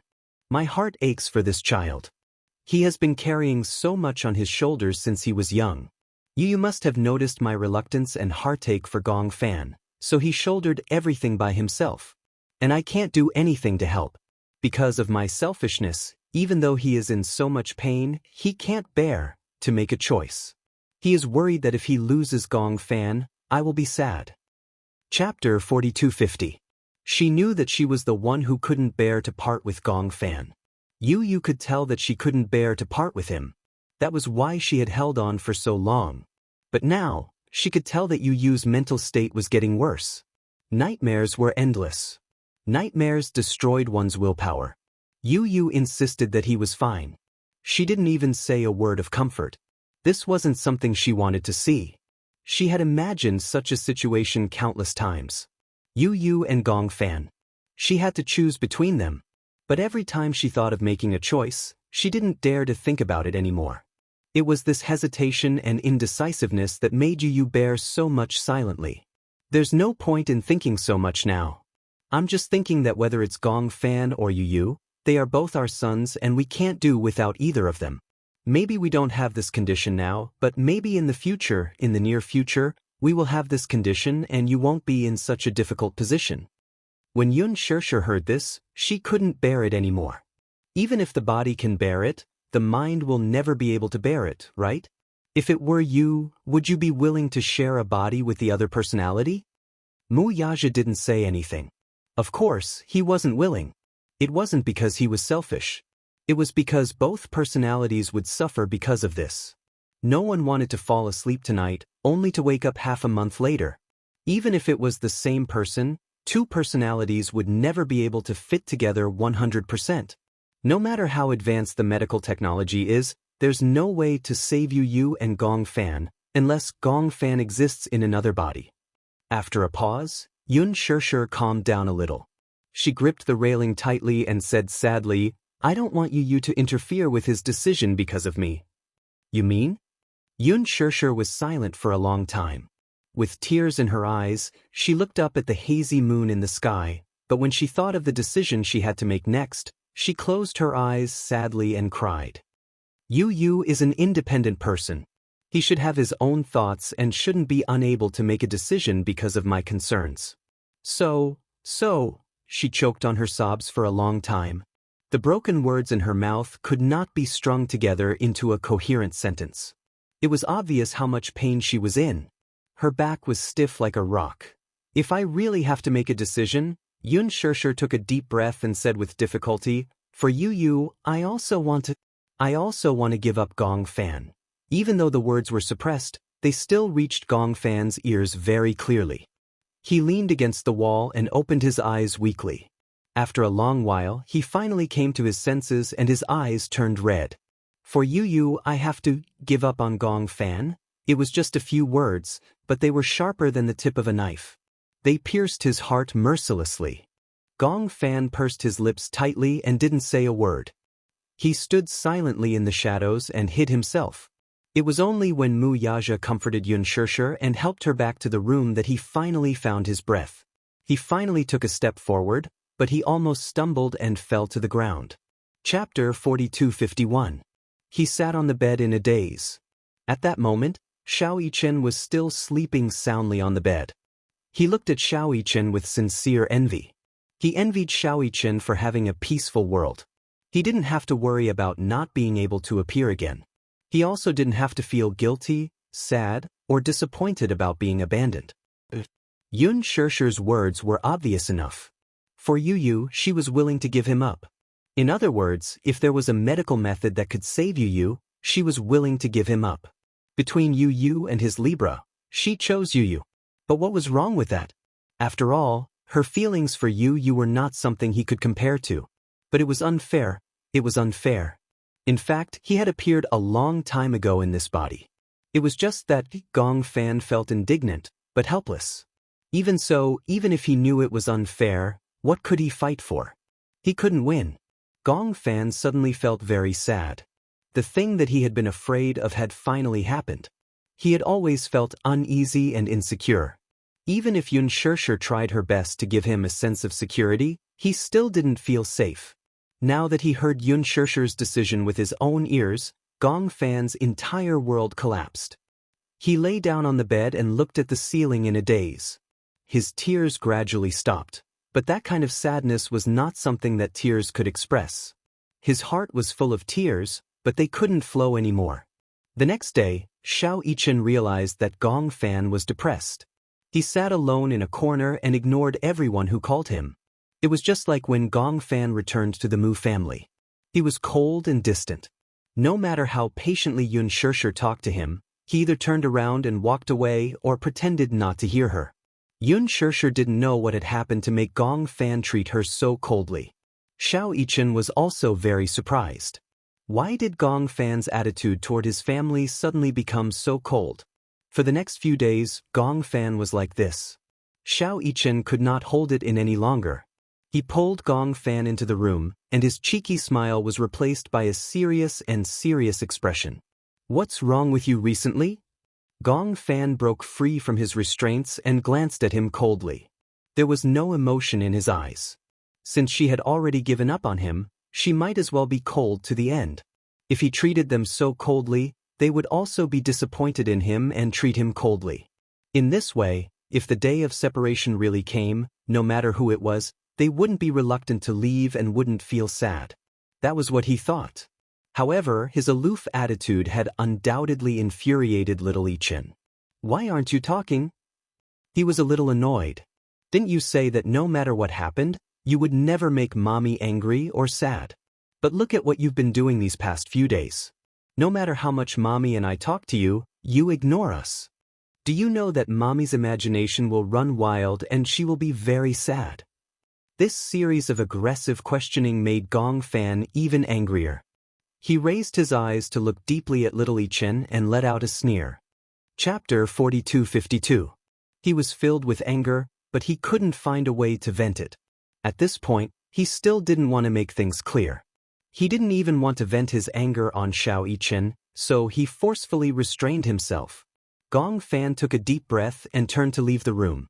When Xiao Yichen saw this, how could he allow him to leave without saying a word? Hence, he hurriedly reached out to grab him. You haven't answered me. Gong Fan returned to his senses expressionlessly and asked disapprovingly, Answer? What kind of answer do you want? When Xiao Yichen saw that his expression was still as cold as ice, he felt helpless. What's wrong with you? I just regret it.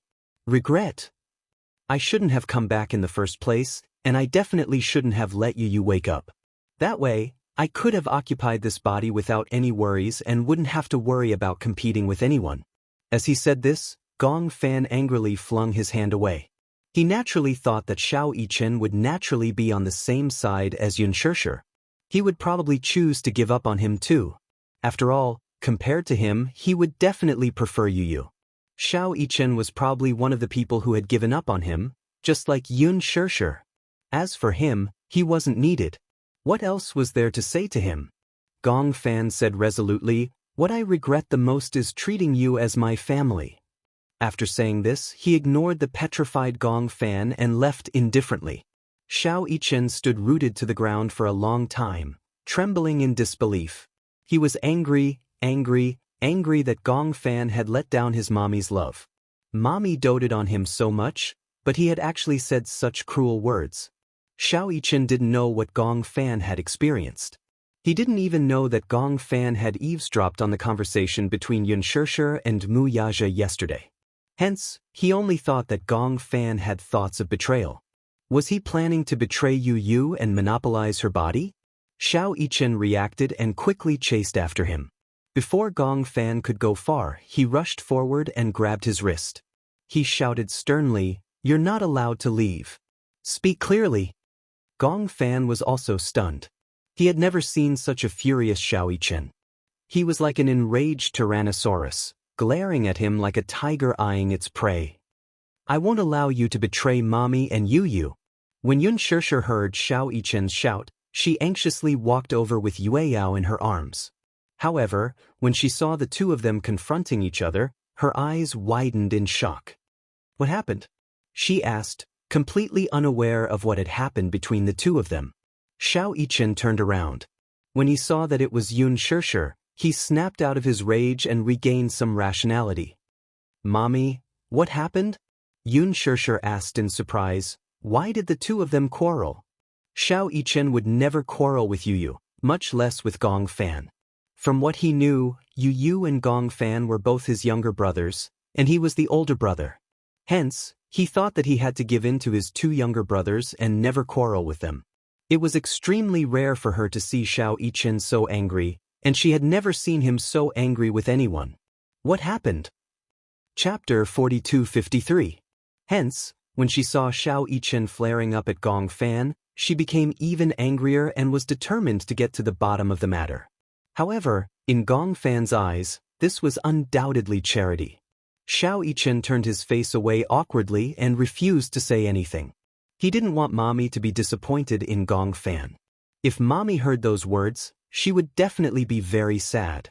Xiao Yichen was considerate and thus didn't want to say anything. Xianxia looked at Gong Fan again, but he turned his face away expressionlessly and looked coldly at the ground. Even though he was looking at the cold ground, he didn't want to look at her. What's wrong, Xiao Fan? Xianxia was a little confused. Looking at the two children turning their heads angrily without looking at each other, she didn't know what to do. Why was he treating her so coldly for no reason? Could it be that the children were more sensitive and realized that she had already made a decision in her heart? Mommy, don't talk to him anymore. Xiao Yichen snorted and said, I don't like him. I still like Yu the most. Yu is obedient, and gentle. He will never make Mommy sad. What's wrong with him? Nothing. Xiao Yichen still refused to say. Xianxia was anxious. The more he refused to say, the more she felt that the matter was serious. Gong Fan didn't say anything and turned to leave. Xianxia called out to him and walked in front of him. She held his shoulders and said uneasily, What's wrong with you? Why do I feel that you've been gloomy since early in the morning, as if you have a lot on your mind? What happened? Why don't you tell Mommy? Gong Fan finally looked at her, but at that moment, his eyes were filled with disappointment. He didn't know why, but he felt an inexplicable surge of emotions. He clenched his fists and held back his sobs. Pretending to be calm, he asked, "If there comes a day when Mommy has to choose between you and me, I think Mommy must have made a choice." Xianxia was stunned when she heard that. She did not know why Gong Fan suddenly said that, but could it be that they had a telepathic reaction? Last night, because of her uneasiness and guilt, she couldn't get a good night's sleep.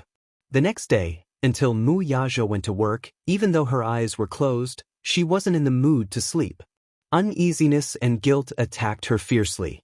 She could even imagine how desperate this child who had wholeheartedly believed in her must have felt when she gave up on Gong Fan. When she thought of this, she felt as if her heart was being stabbed. However, even if she was reluctant, she had to make such a decision. However, for some unknown reason, why did Gong Fan also sense this matter? Xiaxia's face was burning hot. At the side, Xiao Yichen was also stunned. He did not understand the connection between the two events. However, thinking that Xiaxia would not make such a cruel decision, he said stubbornly, "Are you kidding me? Don't you know what kind of person Mommy is? Even if there's only a 1 in a million chance, she will do her best to protect you. Whether it's you or you, Mommy will not give up easily." Chapter 4254. For a moment, she could not hide the guilt she felt towards Gong Fan. Her eyes turned red. Gong Fan looked at her red eyes. His heart, which he thought was already made of stone, softened. He could not bear to force her or threaten her to change her decision. He had been given up, so he accepted being given up.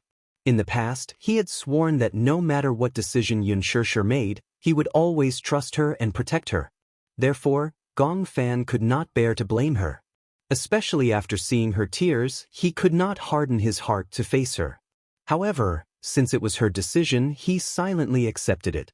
Gong Fan knew and could tell that Xiaxia must have been in a lot of pain when she made this decision.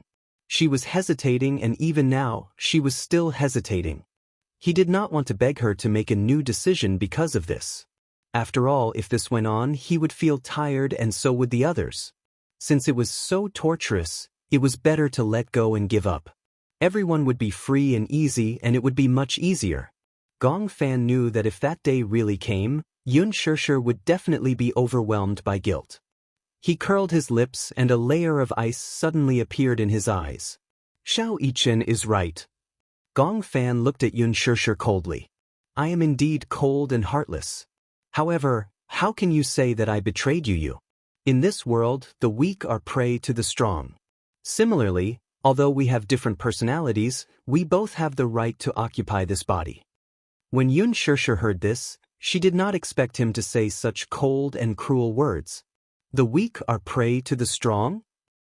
Between me and him, whoever has the ability has the right to occupy this body. If he doesn't have the ability, he deserves to be reduced to ashes. Am I wrong? As Gong Fan spoke, the expression on his face became even colder. "It's best that I disappear immediately. Otherwise, sooner or later, I will make you disappear. This body will truly belong to me." As he spoke, he turned around and was about to return to his room. Xiaxia stood up in disbelief and stared at him in disbelief. "Who instructed you to say these words? Orders?" Gong Fan did not even turn his head as he said indifferently, "No one instigated me. These are my words from the bottom of my heart. That's all." With that, he walked away, leaving Xiao Yichen and Xiaxia looking at each other. When Gong Fan returned to his room and saw Xiaxia and Xiao Yichen outside the door with a bang, Xiaxia was still in a daze. She found it hard to believe that Gong Fan had said those words from the bottom of his heart. He wasn't sincere. What's going on? Why did he become like this? Xiaxia shook her head. He's not Gong Fan. Gong Fan wouldn't do this to me. Mommy, calm down. Xiao Yichen also felt that there was something suspicious about this. Why did Gong Fan suddenly become so cold and indifferent in just one night? He even said such overboard words? What happened? Xiaxia couldn't help but feel suspicious. Could it be that this is another personality that he has? Otherwise, why would Gong Fan say such heartless words? Gong Fan has always been like this.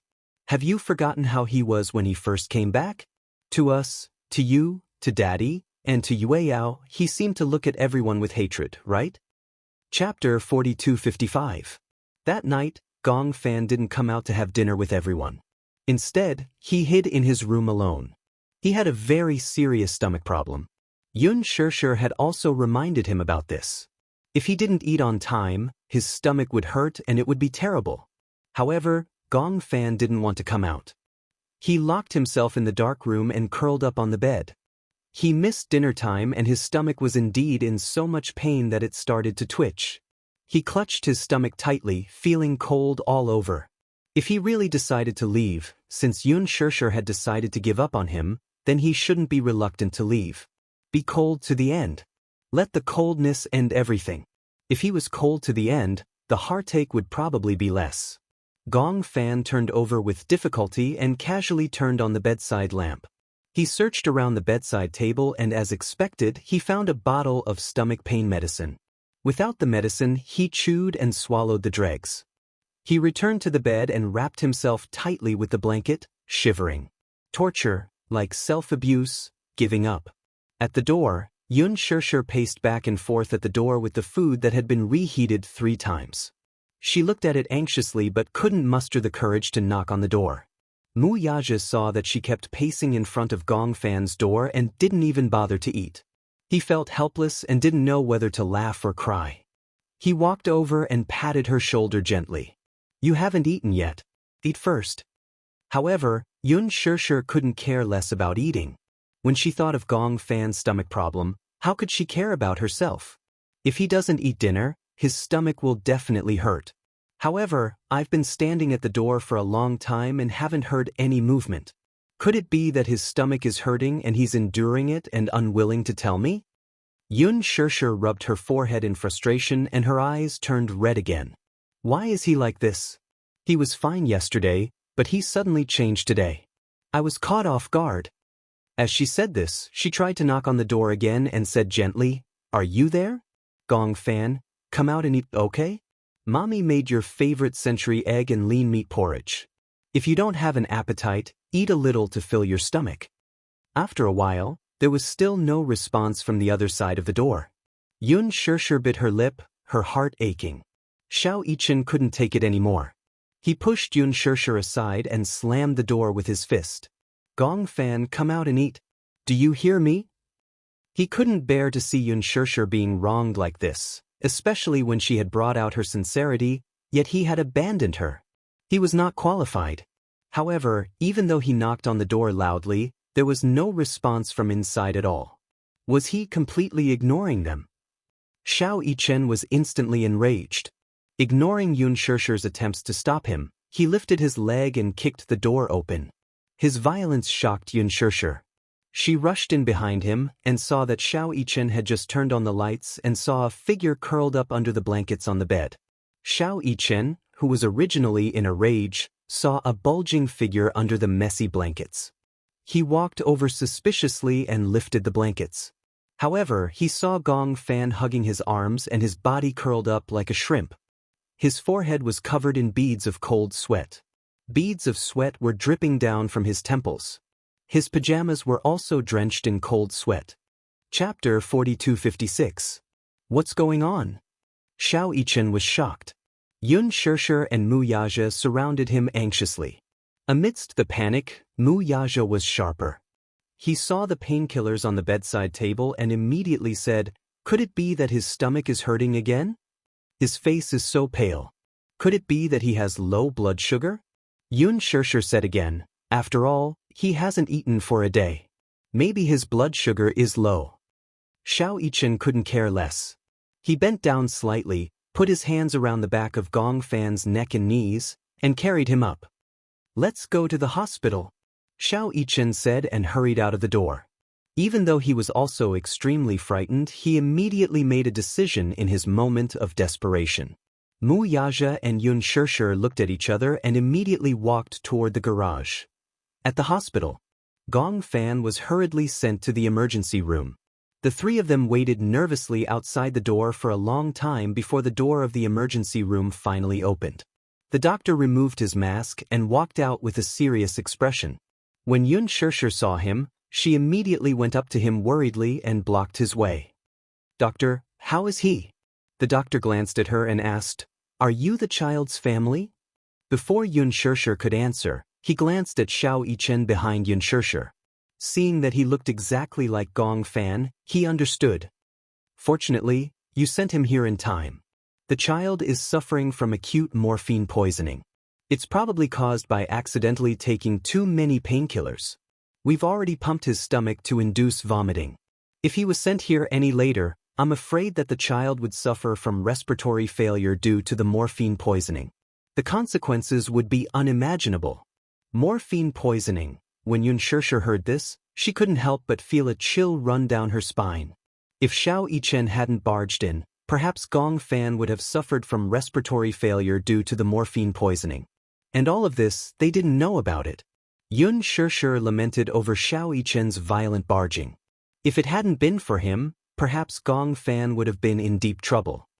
Why did this child take so many painkillers? The doctor wondered if Gong Fan had suicidal tendencies. Yun Shirshir knew what he was suspecting and answered, "He probably took painkillers because he has a serious stomach problem. In the past, when he took medicine, I was the one who was supervising him.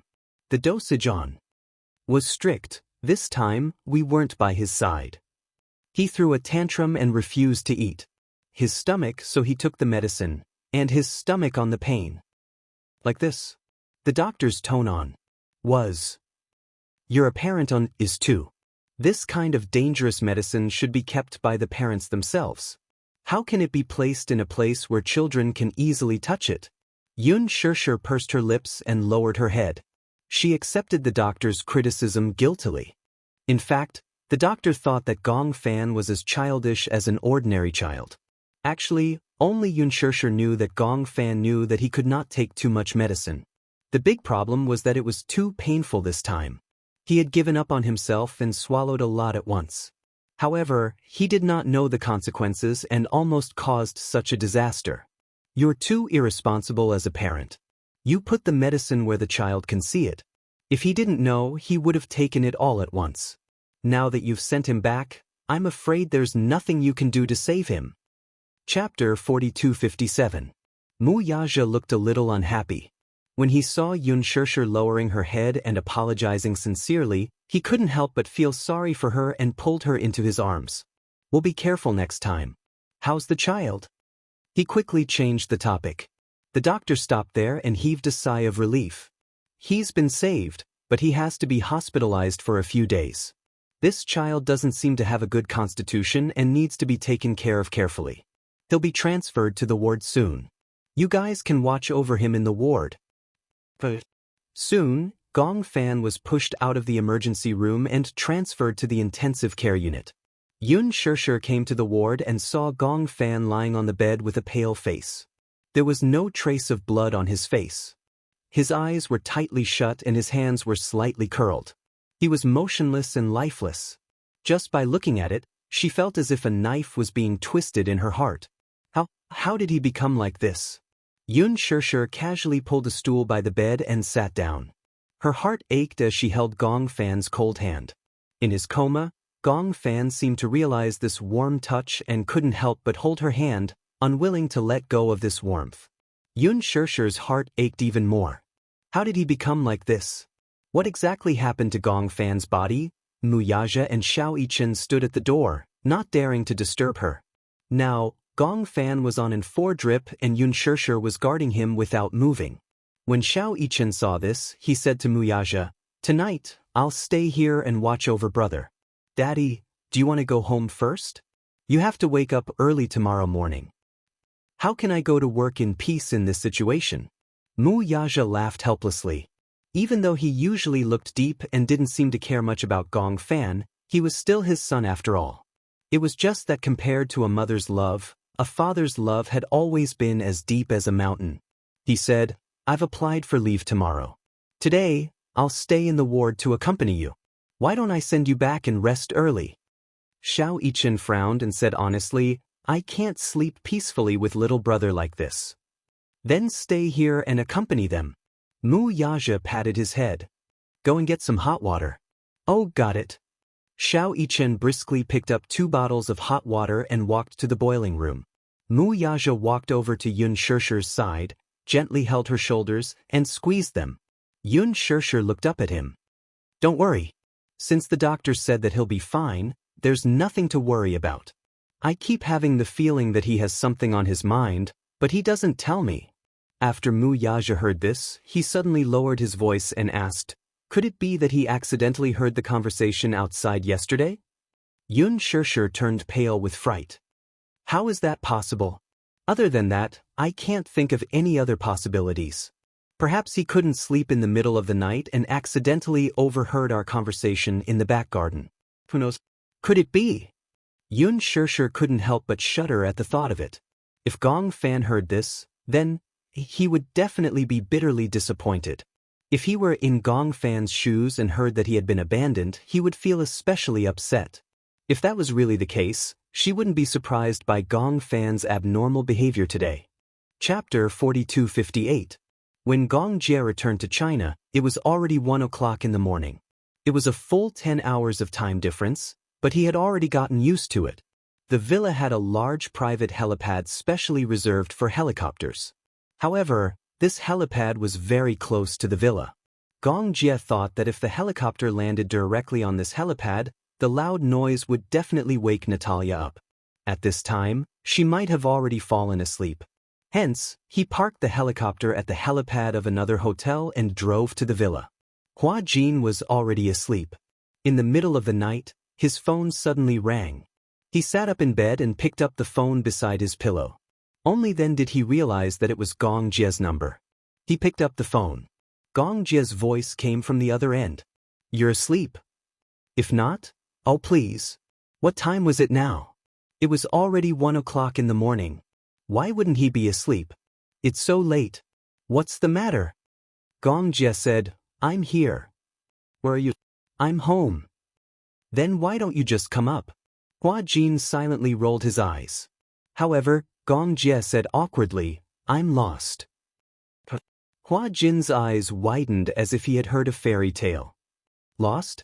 Yes, I came in from the back garden, but I got lost in the garden. When Hua Jin heard this, he couldn't help but feel cold.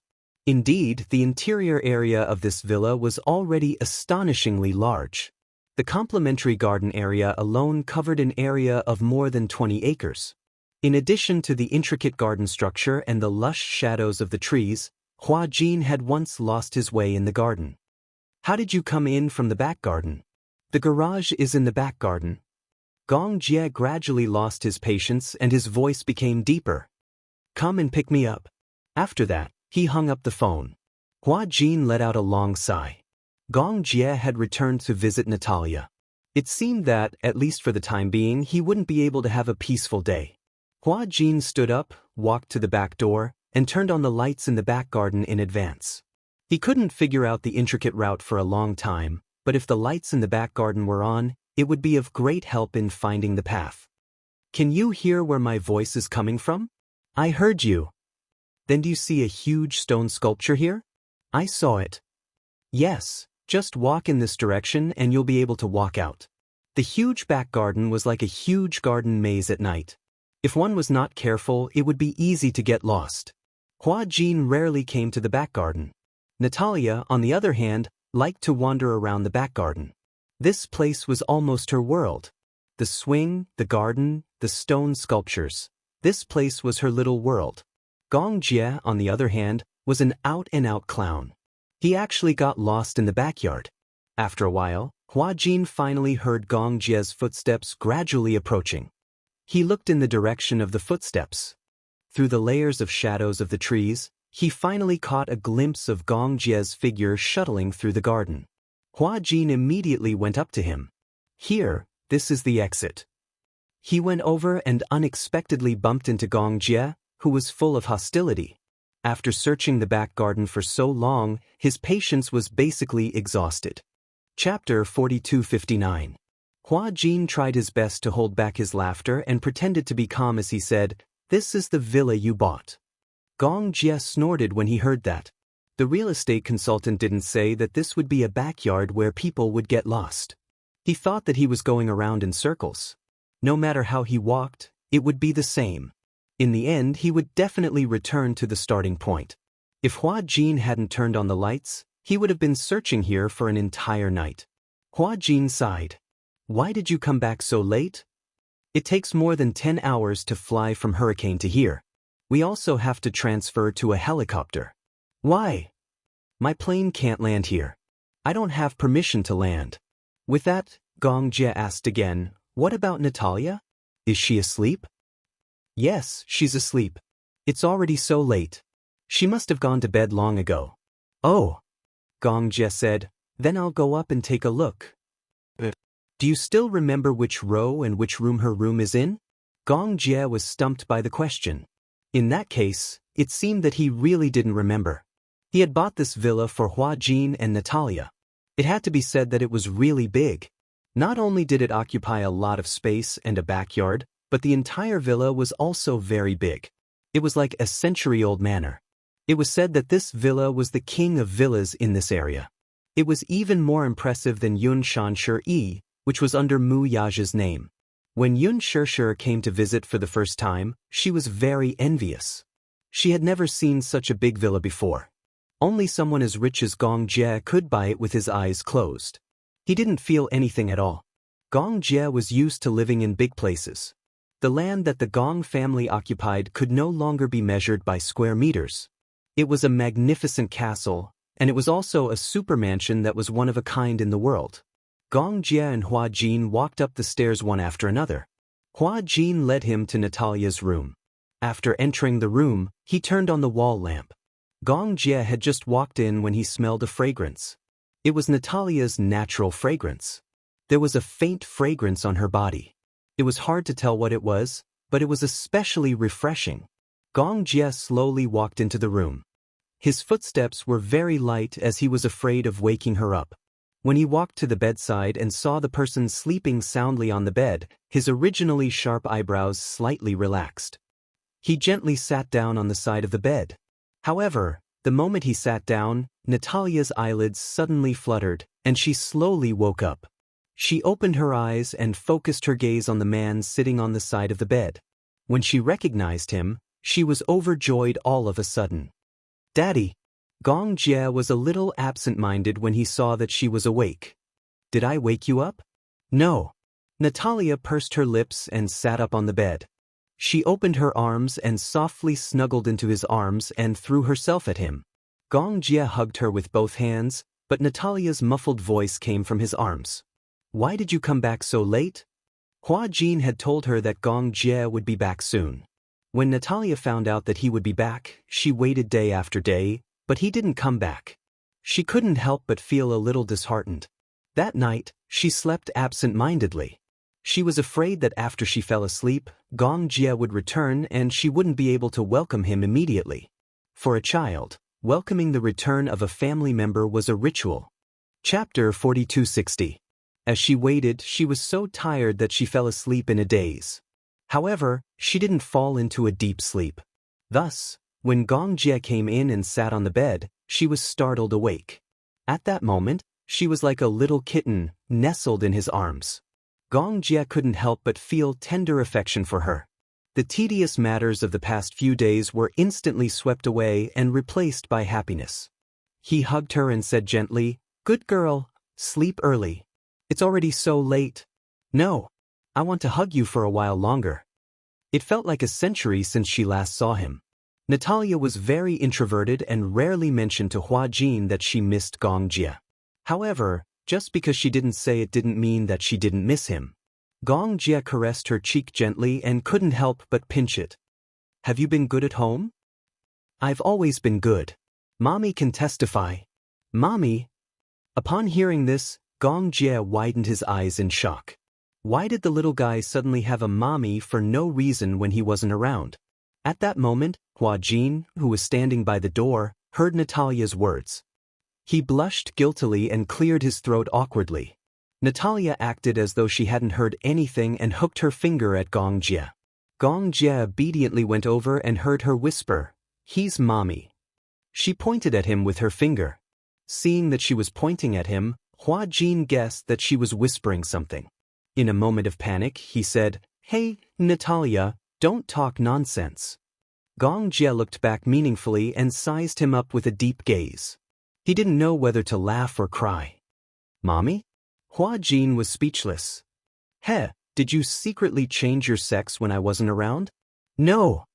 Hua Jin muttered pitifully, she wanted to call me that. I can't argue with a child, right? I told her not to call me that in front of others. It's fine if she calls me that in private. Because I see that everyone else has a mommy. Why don't I have one? I don't have anyone else by my side. Besides, no matter whose mommy it is, she's not as pretty as my Hua Jin's mommy. Cough cough. Luckily, Hua Jin didn't drink any water.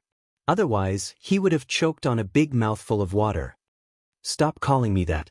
Hua Jin emphasized it again and glared at her. Otherwise, I'll be laughed at. Natalia covered her mouth and snickered.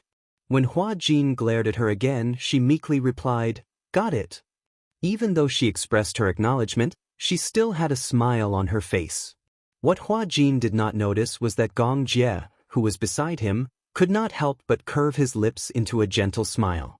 However, he deliberately turned his face away so that Hua Jin could not see the faint smile at the corner of his lips. Stop fooling around. He grumbled. Between his words, his authority as a father was fully displayed. Natalia knew that Gong Jie wouldn't allow her to sleep late. She replied with a disappointed, "Oh," and went back to bed obediently. Gong Jie covered her with the blanket. Natalia asked carefully from under the blanket, "What's the weather like tomorrow?" Is it sunny?" Gong Jie turned to look at Hua Jin. "If I remember correctly, it should be sunny tomorrow." Chapter 4261. I want to fly a kite. Fly a kite? Gong Jie was a little surprised. When Hua Jin heard this, he immediately said, "I bought a strife kite some time ago. But recently, it has been cloudy. The weather changes all the time. If it's not raining, it's too cold. So, she has been waiting for the weather to clear up so that she can fly a kite." When Gong Jie heard this, he nodded. "Didn't you say that it's going to be sunny? Sleep early. After breakfast tomorrow, we'll fly a kite together." "Daddy, do you know how to fly a kite?" Then you said that you'll take me to fly a kite. Don't you know how to fly?" Gong Jie curled his lips. "You can teach me. Daddy learns very quickly." "Okay, then it's a promise. We'll fly a kite together. Don't go back on your word." "Okay, it's a promise." After getting his promise, Natalia fell asleep peacefully. Gong Jie and Hua Jin left the room. Hua Jin immediately said, "Shall I get you a bed?" "Where's the bathroom? I want to take a shower." "Go upstairs and turn left. It's the second room. That's my room. You can go and take a shower." As Hua Jin and Natalia were the only ones staying here, the other guest rooms did not have beds. Hua Jin wanted to go to the nanny's room and ask the nanny to make a bed, but Gong Jie had already gone upstairs to take a shower. "Get me a set of pajamas." He ordered him as if he was instructing a servant. Although Hua Jin was reluctant to do so, he agreed to it quickly. Hua Jin nodded. So, while Gong Jie was in the bathroom, Hua Jin went to the walk-in closet and took out a brand new bathrobe and a new set of clothes. When he walked into the room, he said to Gong Jie through the bathroom door, "Can I leave the bathrobe outside? Is that okay?" Gong Jie's cold voice came from inside. "You want me to go out naked?" Hua Jin felt his face heat up just imagining that scene. "Forget it. Send him in." Hence, Hua Jin walked to the door and knocked. "Can I come in? I'll send it in for you."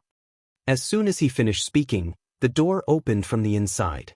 Hua Jin had thought that the Gong Jie would at most open a small gap, but in the end, it was opened wide, and the steam in the bathroom suddenly rushed out. He couldn't see clearly, so he waved his hand gently to disperse the fog. Suddenly, he saw Gong Jie standing at the door of the shower room, wiping his wet hair with a towel. His gaze uncontrollably swayed downwards, following the fine and distinct lines of the skin. His gaze followed the droplets of water that continued to slide downwards until he caught a glimpse of it. Suddenly, his eyes widened, and he didn't dare to look anymore. He abruptly turned around, as if he was sitting on a speeding roller coaster. His heart suddenly beat violently. Gong Jia noticed his big movement and frowned slightly. He turned around and saw Hua Jin's back facing him nervously. For a moment he was confused. What was he doing? Close. Oh, Hua Jin was absent-minded. With his back facing him, he passed the bathrobe behind him. Gong Jia looked at his nervous expression, as if he was avoiding it. Then, he looked at his own naked body and seemed to understand something. But, you're shy like a woman. Like a woman? Hua Jin couldn't help but frown. What did he mean by like a woman? Gong Jia asked again, you've never seen another man's body before? Chapter 4262. Gong Jia raised his eyebrows disapprovingly. As he wiped his hair, he said to him as though he wanted to prove something, turn around. What? Hua Jin only felt that he was teasing him. Didn't you ask me to bring the bathrobe in? Now that I've brought it in, take it. I'm going out. Gong Jia heard this but deliberately didn't take it. Instead, he crossed his arms and looked at him calmly. Hua Jin's back was facing him. He didn't move at all, like a stone statue. Gong Jia was actually a little interested. Turn around. What? Hua Jin frowned and suddenly became vigilant. Are you a pervert? This guy was obviously not wearing any clothes, yet he still asked him to turn around and look at his nakedness? Was he a pervert? I asked you to turn around, didn't you hear me? His tone became a little dangerous. Hua Jin reluctantly turned around, but he deliberately squinted his eyes and carefully sized him up. Gong Jia was standing in the fog, so he couldn't see clearly for a moment. However, he imagined that he was not wearing any clothes, so Hua Jin deliberately didn't look down but stared straight at his face. The fog gradually dispersed, and Hua Jin's face became even hotter. Just as he was about to turn his head and look away, he caught a glimpse of a towel wrapped around his lower body. Only then did he let out an embarrassed sigh. He thought he wasn't wearing anything, so he was wrapped in a towel. Damn it, he made him so nervous. He handed the bathrobe to him with both hands. Take it, your bathrobe. As though he could see his uneasiness, Gong Jia's eyes flashed with a hint of mockery. He didn't take the bathrobe but asked casually, where am I sleeping tonight? I'll tidy up a room for you later. It's so late I'll sleep in this room. Hua Jin gritted his teeth. He guessed that this guy must be deliberately making things difficult for him, so he groaned. Fine, if you want to sleep, you can sleep in this room. I'll prepare another room. He didn't want to wait for Gong Jia to reach out and take it, so he directly stuffed the bathrobe into his arms. Just as he was about to turn around, Gong Jia suddenly grabbed his arm and pulled him back. Hua Jin did not expect that this guy would grab his arm. He was caught off guard and fell backwards. In his imagination, he should have fallen hard on the cold marble floor of the bathroom. When he finally stabilized his center of gravity, he suddenly realized that he had fallen on someone's chest. Gong Jia coldly glanced at the person in his arms who was getting more and more nervous. He snorted, Is there a need to clean up the room? The bed is so big, let's sleep together. Perhaps it was because the temperature in the bathroom was too high or for some other reason, Hua Jin's face turned even redder, as if he was holding a mouthful of turbid air. You don't have to make do with it. Don't you always sleep alone? You don't have to squeeze into the same bed with me. When I went to Africa in the past, I always slept with 2 bodyguards. Gong Jia paused for a moment and said, Besides, the bed in this room is so big, it won't be a problem for 2 people to sleep together. Hua Jin felt strange and couldn't help but ask, Why do you have to sleep with me? Gong Jia heard that and laughed instead of answering. He lowered his head and leaned closer to him. He lowered his voice and looked at him flirtatiously. I find it strange too. Why are you deliberately avoiding me? Hua Jin was stunned. Chapter 4263. What are you hiding from? The evening breeze gently blew past the window and through the crack in the door, brushing against the back of his neck. On his face, the steam in the bathroom and the hot air he exhaled as he spoke, one fire and one ice. It was like 2 worlds of ice and fire. Hua Jin couldn't help but feel his skin shiver. It was as if countless cold cicadas were seeping out of his pores, giving him goosebumps. He didn't dare to look into his eyes. He had a feeling that his eyes were so deep and contained countless meanings. What are you hiding from? Seeing his reaction, Gong Jie felt even more puzzled. He got closer to him, as if deliberately provoking him. He raised his eyebrows and asked, "Have you never seen a man's body?" "What do you mean?" "Otherwise." Gong Jie lowered his head to look at himself, then looked at him. "Why are you so sensitive?" Those who don't know would think that you like me." As soon as he said this, Hua Jin pushed him away violently. "You'd better not say such things." Gong Jie was surprised by his resistance. In front of him, Hua Jin had been suppressing his anger, not daring to say anything. From the time they first met to the time they slowly got to know each other, Hua Jin's attitude towards him had always been one of fear and avoidance. Even if he was angry, he didn't dare to say it out loud. It was as if he was afraid of him. This was the first time he had resisted him and hit him. Gong Jie couldn't help but be interested. He gritted his teeth and said, "Are pranks fun?" "Pranks? Do you like to play pranks on others so much? Just because you're the crown prince of the Gong family, you can act high and mighty and not care about other people's feelings. I don't like it when you play pranks on me. Please don't do it in the future." Hua Jin seemed to have lost his temper. In front of Gong Jie, such resistance was nothing compared to a cat's scratch. He didn't care about it at all. However, this was already Hua Jin's greatest resistance. However, the way he lost his temper didn't seem that dazzling. Although he had tried his best to use a stiff tone, in Gong Jie's eyes, it was insignificant. However, the more he acted this way, the more guilty he was. Gong Jie enjoyed the man's anger without restraint. His thin lips curled up slightly as he crossed his arms arrogantly in front of his chest. Unlike his angry reaction, he was extremely calm and even had a hint of mockery. "When you're angry, you look guilty." Hua Jin was momentarily at a loss for words. He could only stare at him, flabbergasted. That's right. He suddenly, as if he had woken up from a dream. Why was he so angry? Why was he so angry? From an outsider's point of view, there was indeed an inexplicable sense of guilt. However, why was he guilty when he said those words? It was just giving him a bathrobe. Why was he so evasive? It was as if he was afraid of looking at his body. Hua Jin furrowed his brows. Even he felt that his reaction was strange. "Do you like women or men?" Gong Jie threw out a sudden question when he was at his most absent-minded. Hua Jin, who was in a daze, didn't even have time to react. He instinctively replied, "I don't know." Chapter 4264. Hua Jin, who was in a daze, didn't even have time to react before he instinctively replied, "I don't know." As soon as he said that, not only Gong Jie, but even he himself was stunned. His mind was in a mess, and the way Gong Jie looked at him changed slightly, as if he was scrutinizing him. After being stunned for a long time, Gong Jie suddenly laughed and said in a helpless tone, "Do you like men or women? How come you don't even know?" Hua Jin pursed his lips and turned his face to the side. He didn't understand what was wrong with him either. He should have answered women without hesitation, but he actually hesitated. Gong Jie seemed to have an inquisitive attitude as he lowered his head slightly and inched closer to him. At that moment, the two people's lips were very close. Hua Jin looked up slightly and could see Gong Jie's mesmerizing eyelashes. Those damn eyelashes.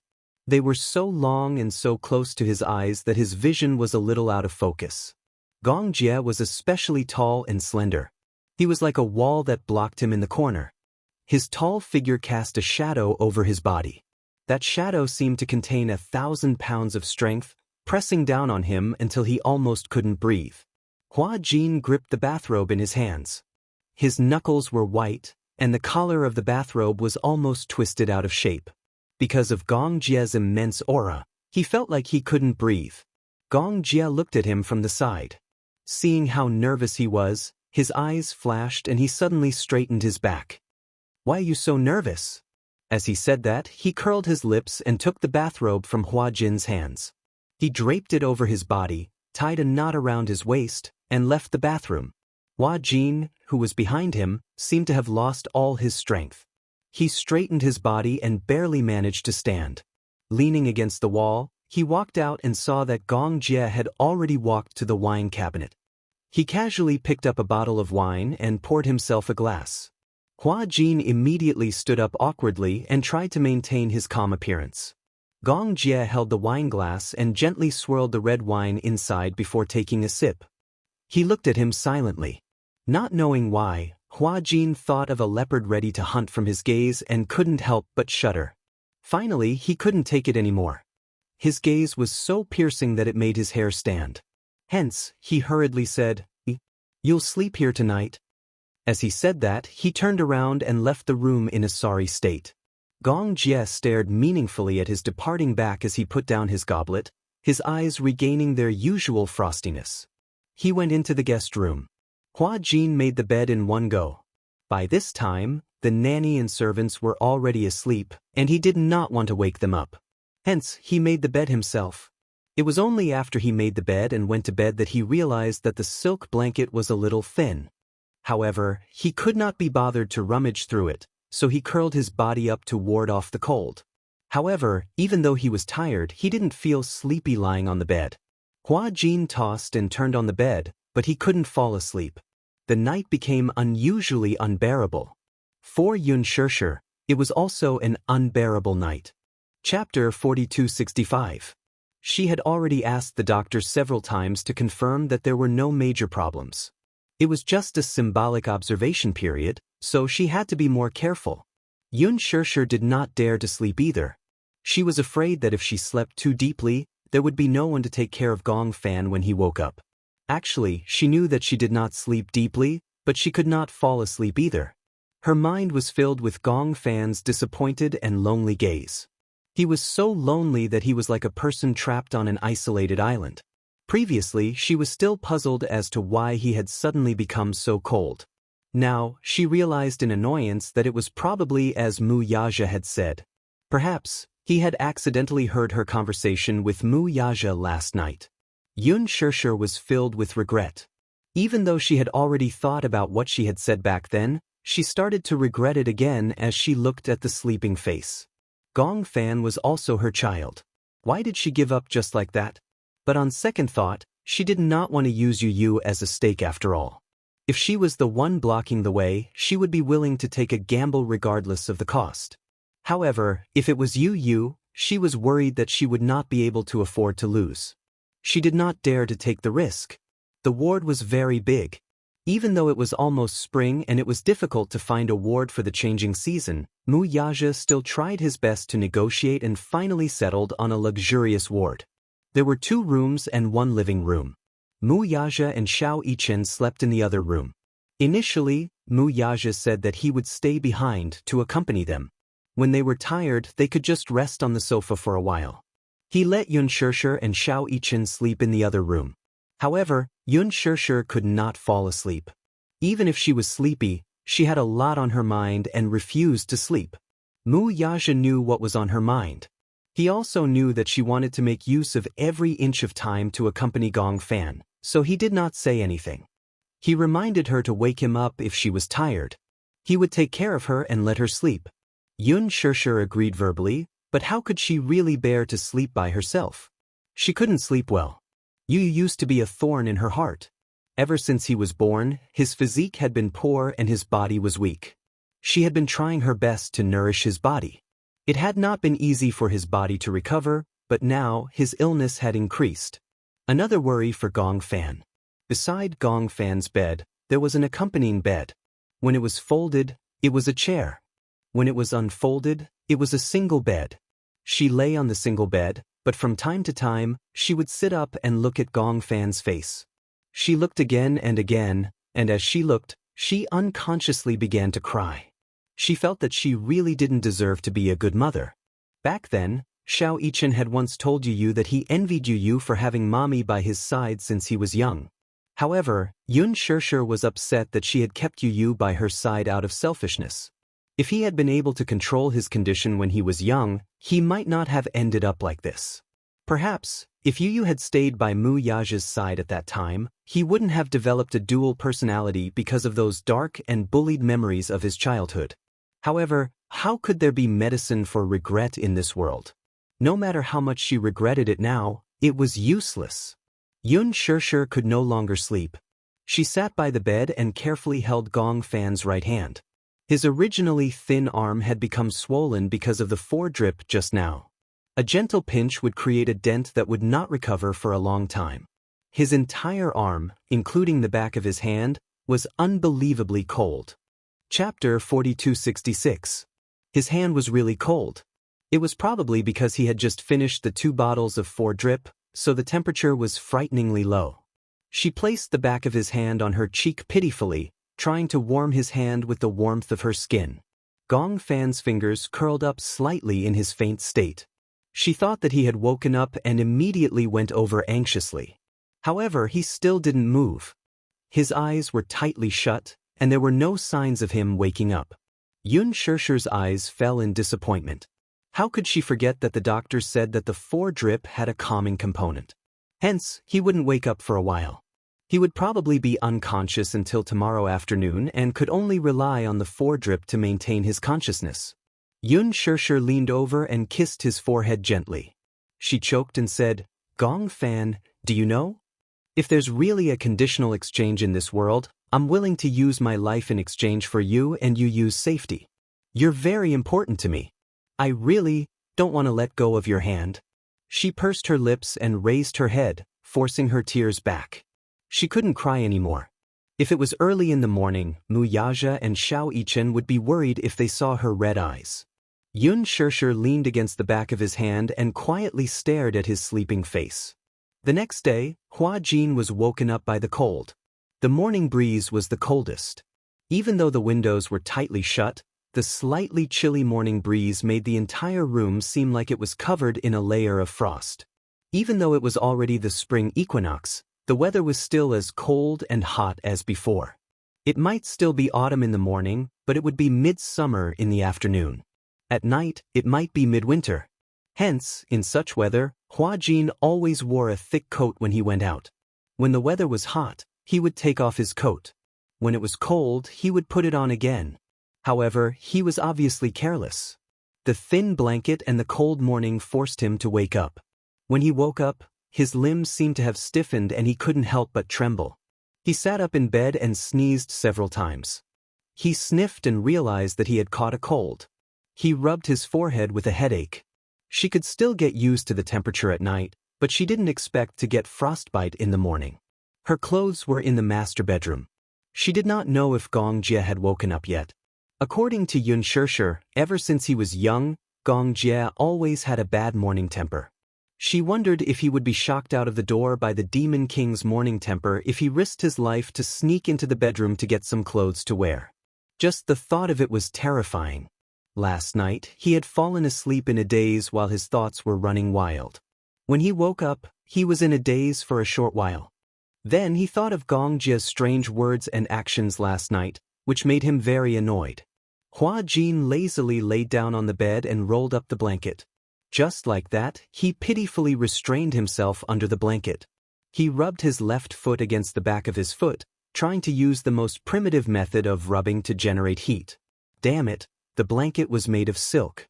She couldn't warm up the blanket and sheets for an entire night. Her toes were almost numb from the cold. Hua Jin's face was full of resentment. He was ashamed that he had felt warm when Gong Jie rushed back to the country because of Natalia's words. Now, he was the one who was suffering. Why did he have to invite this Demon King back? Wasn't he just looking for trouble? Chapter 4267. Just like that, Hua Jin drifted back to sleep. In his half-awake state, he felt that someone had entered the room. Even though he wasn't in a deep sleep, he was so sleepy that he couldn't open his eyes. In a daze, he felt that someone had gently covered him with a thick blanket. Then, that person left the room quietly. When he woke up, the sun was already shining brightly outside the window. Hua Jin sat up on the bed and felt that his body was a little heavy. When he looked up, he realized that there was really a blanket covering his body. Recalling what had happened in his daze, he thought that it was just a dream. He didn't expect that it was real. Then, who could have covered him with a blanket? Hua Jin's heart was filled with doubts and he couldn't figure out what was going on. He lifted the blanket and got out of bed. He shuffled to the door in his slippers and saw the servant, Auntie Gui, cleaning the room. When he saw her, he guessed that Auntie Gui must have seen him sleeping here when she was cleaning the room. She was afraid that he would catch a cold, so she added a blanket for him.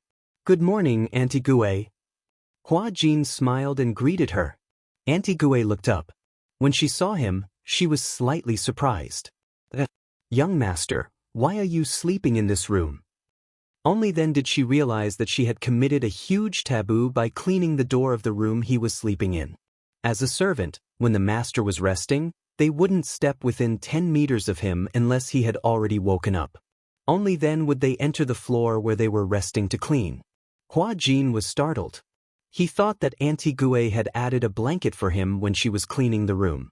Why wasn't it her? Auntie Gue saw that he was startled and asked carefully, "I didn't know that you were sleeping in this room. Did I wake you up?" "No." Hua Jin turned his head and looked around. He asked tentatively, "Did someone enter this room just now?" Auntie Gue looked around and shook her head in confusion. "No, I didn't see anyone. I just came up." "What the hell?" Hua Jin muttered. Auntie Gue didn't hear him clearly. She looked at him with a puzzled expression, as if waiting for his instructions. Hua Jin smiled. "It's nothing. You go ahead." "Yes. By the way, young Master Gong and young Miss are already downstairs." "Are they up yet?" "Yes, I woke up long ago." Young Miss woke up early in the morning. For some reason, she was especially excited today. She said that you guys agreed to fly a kite today. She said that she couldn't sleep, so she went to the back garden to play for a while. Then, seeing that you guys weren't up for a long time, she went upstairs to wake young Master Gong up. Auntie Gue reported Natalia's situation to Hua Jin as usual. Hua Jin nodded. "Got it." As he spoke, he held onto the escalator and went downstairs. When he arrived downstairs, he saw Natalia choosing a kite. Hua Jin had bought many kites a while ago. Natalia liked many different styles, but she couldn't pick her favorite. Regardless of which style she liked, she didn't like any of them. Hua Jin thought that since kites weren't expensive anyway, he might as well buy all of them. He bought a total of 5 kites, and Gong Jia and Natalia were in the midst of choosing one. "How about we fly this today?" Gong Jia picked up a kite. It had a design of Dubai on it. Chapter 4268. Seeing this, Natalia's eyes widened. She pouted and said, "I want to play this." As she spoke, she raised the Peppa Pig kite high up in the air and even imitated Peppa Pig's squeak. Gong Jia did not know whether to laugh or cry at her imitation of a pig's squeak. "Who did you learn this from?" "Peppa Pig." "Peppa Pig?" Gong Jia paused for a moment and asked, "Who is Peppa Pig?" "That's her." Natalia raised the Peppa Pig kite high up in front of her and said with a smile, "That's her." A pig's face that looked like a hairdryer enlarged in front of Gong Jia's eyes. Peppa Pig was a children's cartoon. It was a children's cartoon that had a positive outlook on life and was very childlike. Hua Jin found out that Natalia liked cute cartoon characters, so he found this cartoon. In the beginning, Hua Jin accompanied Natalia to watch the movie. Since she enjoyed watching the movie, he decided to accompany her and watch the movie as well. In the end, as he watched, Hua Jin was also mesmerized. "Who did you learn this squeak from?" Gong Jia paused for a moment and said seriously, "It's not ladylike to imitate a pig's squeak." I learned it from Dad Jin." Natalia betrayed Hua Jin without hesitation. Hua Jin was standing behind the two of them and eavesdropping. When he heard Natalia betraying him, Hua Jin felt embarrassed and cleared his throat. Natalia and Gong Jia turned around. When she saw him, Natalia pursed her lips and smiled. "Why are you up so late, lazy pig?" For some reason, when Hua Jin saw Gong Jia, he was reminded of the awkward scene last night. He felt uneasy and did not know where to put his hands. Gong Jia turned his head around again and scrutinized Peppa Pig's kite carefully. Natalia ran over and threw herself into Hua Jin's arms. She smiled and said, "He asked me who I learned how to squeak from, so I told him the truth. Because you told me that a lady can't lie, right?" Hua Jin bit the bullet and nodded. "You promised me." Natalia looked up at him expectantly. "We'll fly a kite together in the afternoon. Are you choosing kites?" "What are you going to fly?" Gong Jia suddenly said, "How about 2 kites?" "2? Yes, I'll fly one with Natalia and you fly one." When Natalia heard this, she thought that it was a good idea. Hua Jin replied, "But I don't know how to fly a kite." Hua Jin did not say anything else. In the end, Natalia picked 2 kites. One was her favorite Peppa Pig and the other was Hua Jin's favorite to buy. Gong Jie liked the eagle-shaped kite. However, he did not like it so much that he wanted to fly it. He realized that Hua Jin seemed to still be a child at heart. Perhaps it was because of the lack of childhood that he sometimes showed a very childish side to him. When he saw his favorite toys, cartoons, or cartoon dolls, he would love them so much that he could not put them down. Chapter 4269. He did not like dolls, so he swept the doll off the bed with a sweep of his hand. However, just as the lights were about to go out, Gong Jie suddenly thought of something. He raised his eyebrows as he looked at the lonely little pig rolling on the edge of the bed. He felt that it was a little pitiful, like an abandoned orphan. Hence, he picked it up and put it back on the bed. Peppa Pig was a family of 4, and the one on Hua Jin's bed was George. The iconic little dinosaur had become very recognizable. Gong Jie held the doll and looked at it carefully. There was a faint fragrance on it. It was Hua Jin's scent. Hua Jin did not have the habit of wearing perfume, but he liked to apply body lotion after bathing. Gong Jie could smell that it was Shun's body lotion. It was fragrant and not overpowering, but it was very comfortable to smell. The entire blanket was filled with Hua Jin's scent. This meant that he liked to sleep with this little pig in his arms. Gong Jie could not help but be surprised. He did not expect this fellow to sleep with a doll in his arms like a child. After lunch, the 3 of them went out. Initially, the nanny wanted to go with them so that she could take care of Natalia. However, Gong Jie said that it was not necessary. He ordered 2 bodyguards to follow them and they set off. In the morning, Hua Jin instructed the butler to go out and buy fabric for the picnic to cover the lawn. He also bought some snacks while he was at it. Natalia had been looking forward to a sunny day when they could go to the park to set up a barbecue grill. Gong Jie promised to take her there when he was free. On the way, Hua Jin suddenly thought of something and asked, "Since we're going to fly a kite, why don't we ask you and Xiaoyichen to come along?" Gong Jie's face twitched when he heard this. No need. Didn't he usually dote on his 2 nephews? Since they were going to fly a kite, wouldn't it be more interesting to bring you and Xiaoyichen along? However, Gong Jie didn't think so. He could only imagine the 2 little fellows snickering at him and whispering to each other, "I didn't expect that uncle would still play with such childish things even though he's already an adult." That's right, flying a kite is so childish. As expected of the chief commander of the hurricane group. The commander in charge of kiting? The thought of those 2 infuriating faces infuriated Gong Jie. There's no need to specially bring those 2 little fellows. There will be another chance next time. He didn't want to be mocked by these 2 brats. Noticing the awkwardness on Gong Jie's face, Hua Jin actually guessed what he was worried about. He probed half-jokingly, "Don't tell me that you're too burdened with the image of an idol, so you're worried that the 2 lads will laugh at you if they see you flying a kite and you fail." His words exposed the truth. Gong Jie coldly glared at Hua Jin. The temperature in the car dropped by a few degrees Celsius. The latter immediately shut his mouth and didn't dare to say another word. He was worried that he would upset the big devil and lose his temper on the spot.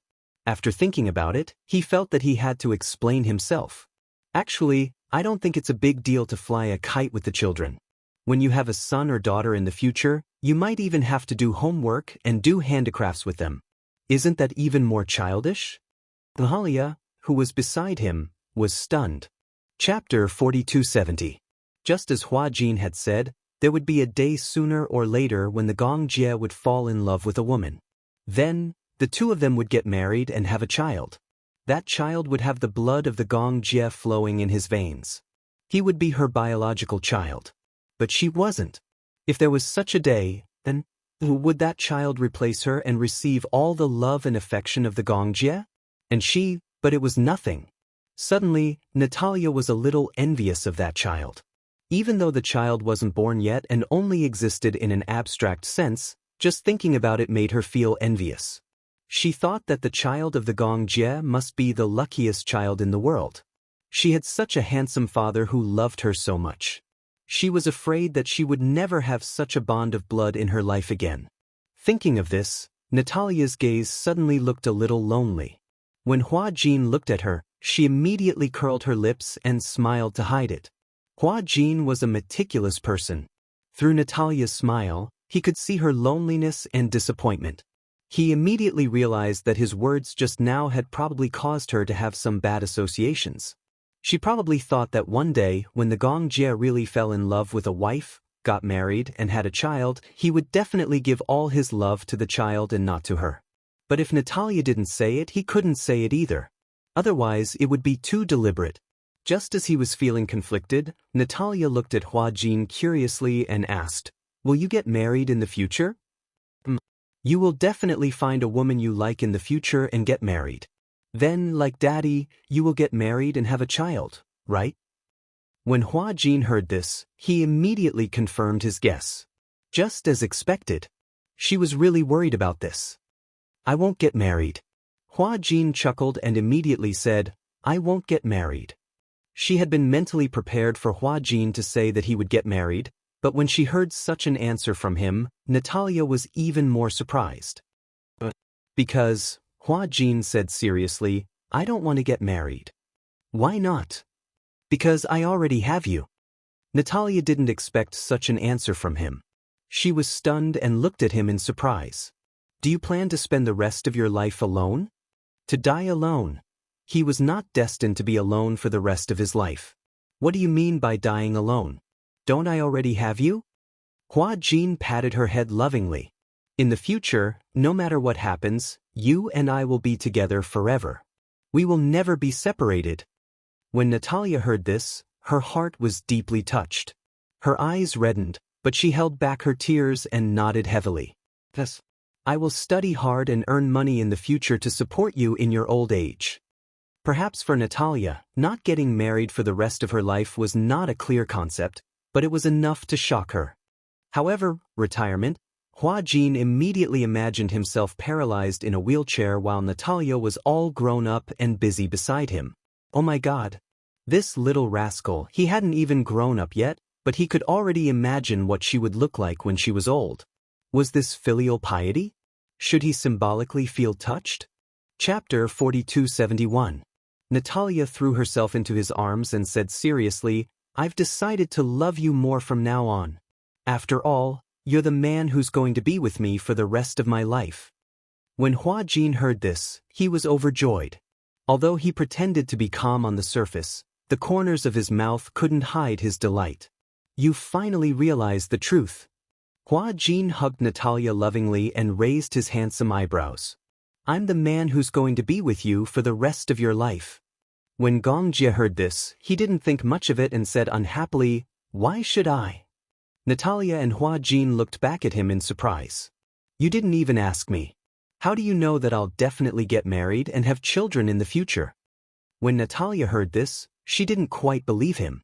"Don't tell me you don't want to get married and have children?" "I don't have such thoughts." "Why?"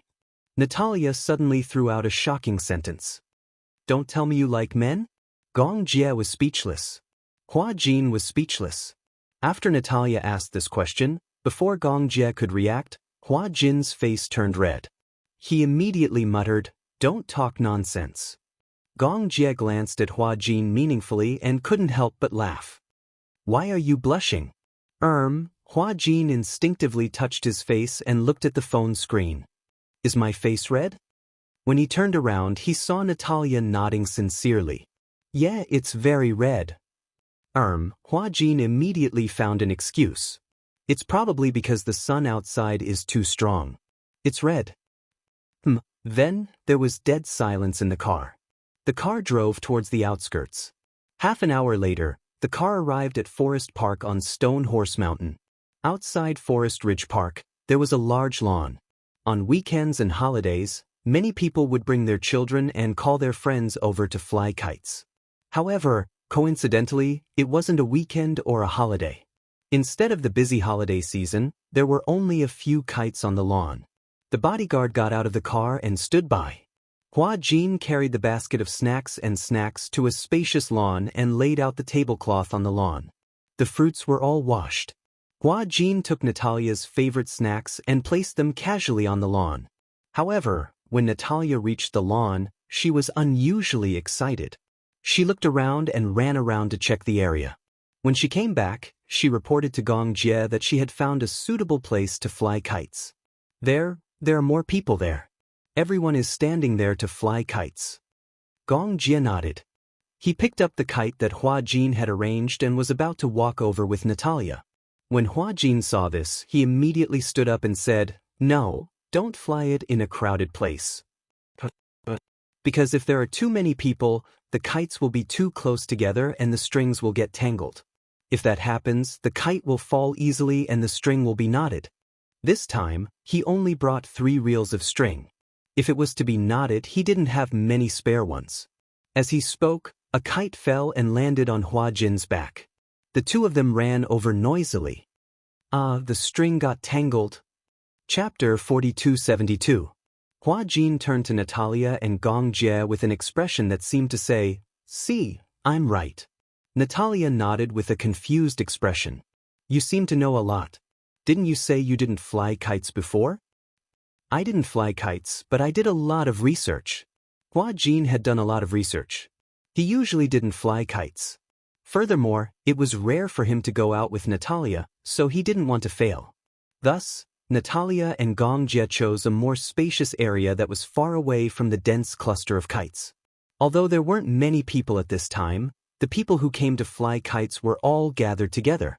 Therefore, that part of the sky was filled with a dazzling array of kites of various colors and styles. They were all gathered together in a dark mass. The spectacular scene was breathtaking. "Daddy, let's go fly kites." "Okay." Gong Jie picked up 2 kites. "Which one should we fly first?" Natalia stared at the 2 kites in Gong Jie's hands. One was Peppa Pig, and the other was Dabai. After hesitating for a long time, she chose Dabai first. "Let's fly this one first." Gong Jie and Hua Jin were both surprised. "Why Dabai? Don't you like Peppa Pig the most?" "I'll use Dabai as a practice target.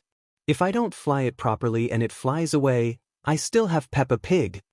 Natalia was quite selfish. Hua Jin was full of resentment. Dabai was his favorite kite. However, Hua Jin still chose to compromise in front of his precious daughter. "Don't worry, I'll take good care of Dabai." Saying this, Natalia picked up Dabai's kite and ran toward a spacious area. "Slow down." Gong Jie chased after her. "Do you know how to fly it?" "I do." Saying this, Natalia ran off into the distance. Hua Jin smiled helplessly and stayed where he was, guarding the luggage. Natalia didn't know how to fly a kite, but she was very competitive. Gong Jie had said that he would teach her, but Natalia had mercilessly exposed him. "You won't release it either, right? I've seen others fly kites. I know how to do it." Saying this, Natalia raised Dabai high up in the air, and her 2 little legs began to run like a motor. However, the way she was flying the kite was a little inappropriate. Today's weather was very good. It was sunny and there was nothing on the lawn, so the wind was very strong. Natalia's method was usually used when there was no wind. She ran and created wind to blow the kite up. But now that there was wind, her method was not suitable. When she ran, the kite was about to fly up in the wind. She was not tall and thin, so in the blink of an eye, she was hung on the ground by the wind. Natalia got to her feet and pouted with a long face. Seeing that she had fallen, Gong Jie hurriedly ran over to her side and squatted down nervously. "How are you feeling? Does it hurt?" "A little, let me see." Gong Jie carefully held up her knees. He saw that her knees were red from the friction on the lawn and a layer of skin had been scraped off. "Does it hurt?" Natalia replied softly, "It doesn't hurt. It's just burning. It's a little scraped off, but there's no blood." Chapter 4273. Gong Jie blew on her knuckles and glared at her. "I told you I was going to teach you. You didn't want to listen, huh?" She insisted on being stubborn. Now that she had fallen, she insisted that it didn't hurt. Although there was no blood, it was still a layer of skin. She wasn't made of steel. How could it not hurt? His heart ached for her. "I'm really fine. I can still walk." As she spoke, Natalia climbed up from the ground. Although her knee was burning with pain, she could endure it. How could she show any pain? Otherwise, Gong Jie would definitely let her rest for a while and not let her fly the kite anymore. The kite hadn't been flown yet. She didn't want to rest. Do you want to continue? Of course. Natalia reached out to pick up the kite, but Gong Jie picked it up first. You're not allowed to touch it. Natalia looked at him suspiciously. I'll teach you how to fly the kite first. Then you can fly your page, okay? Although she was unwilling, Natalia nodded in agreement. She was feeling excited at this moment, but she could only watch helplessly from the side. She was a little indignant, but the man could also sense her impatience, so he said, "Watch carefully. Let's see who will put it higher later." It had to be said that the man's words had ignited Natalia's fighting spirit. Although Natalia was a little girl, she had a strong desire to win. When she heard that they were going to compete to see who could fly higher, she was instantly energized and filled with fighting spirit. Gong Jie picked up the kite. As he was tall, when he lifted the kite, the wind blew the kite up.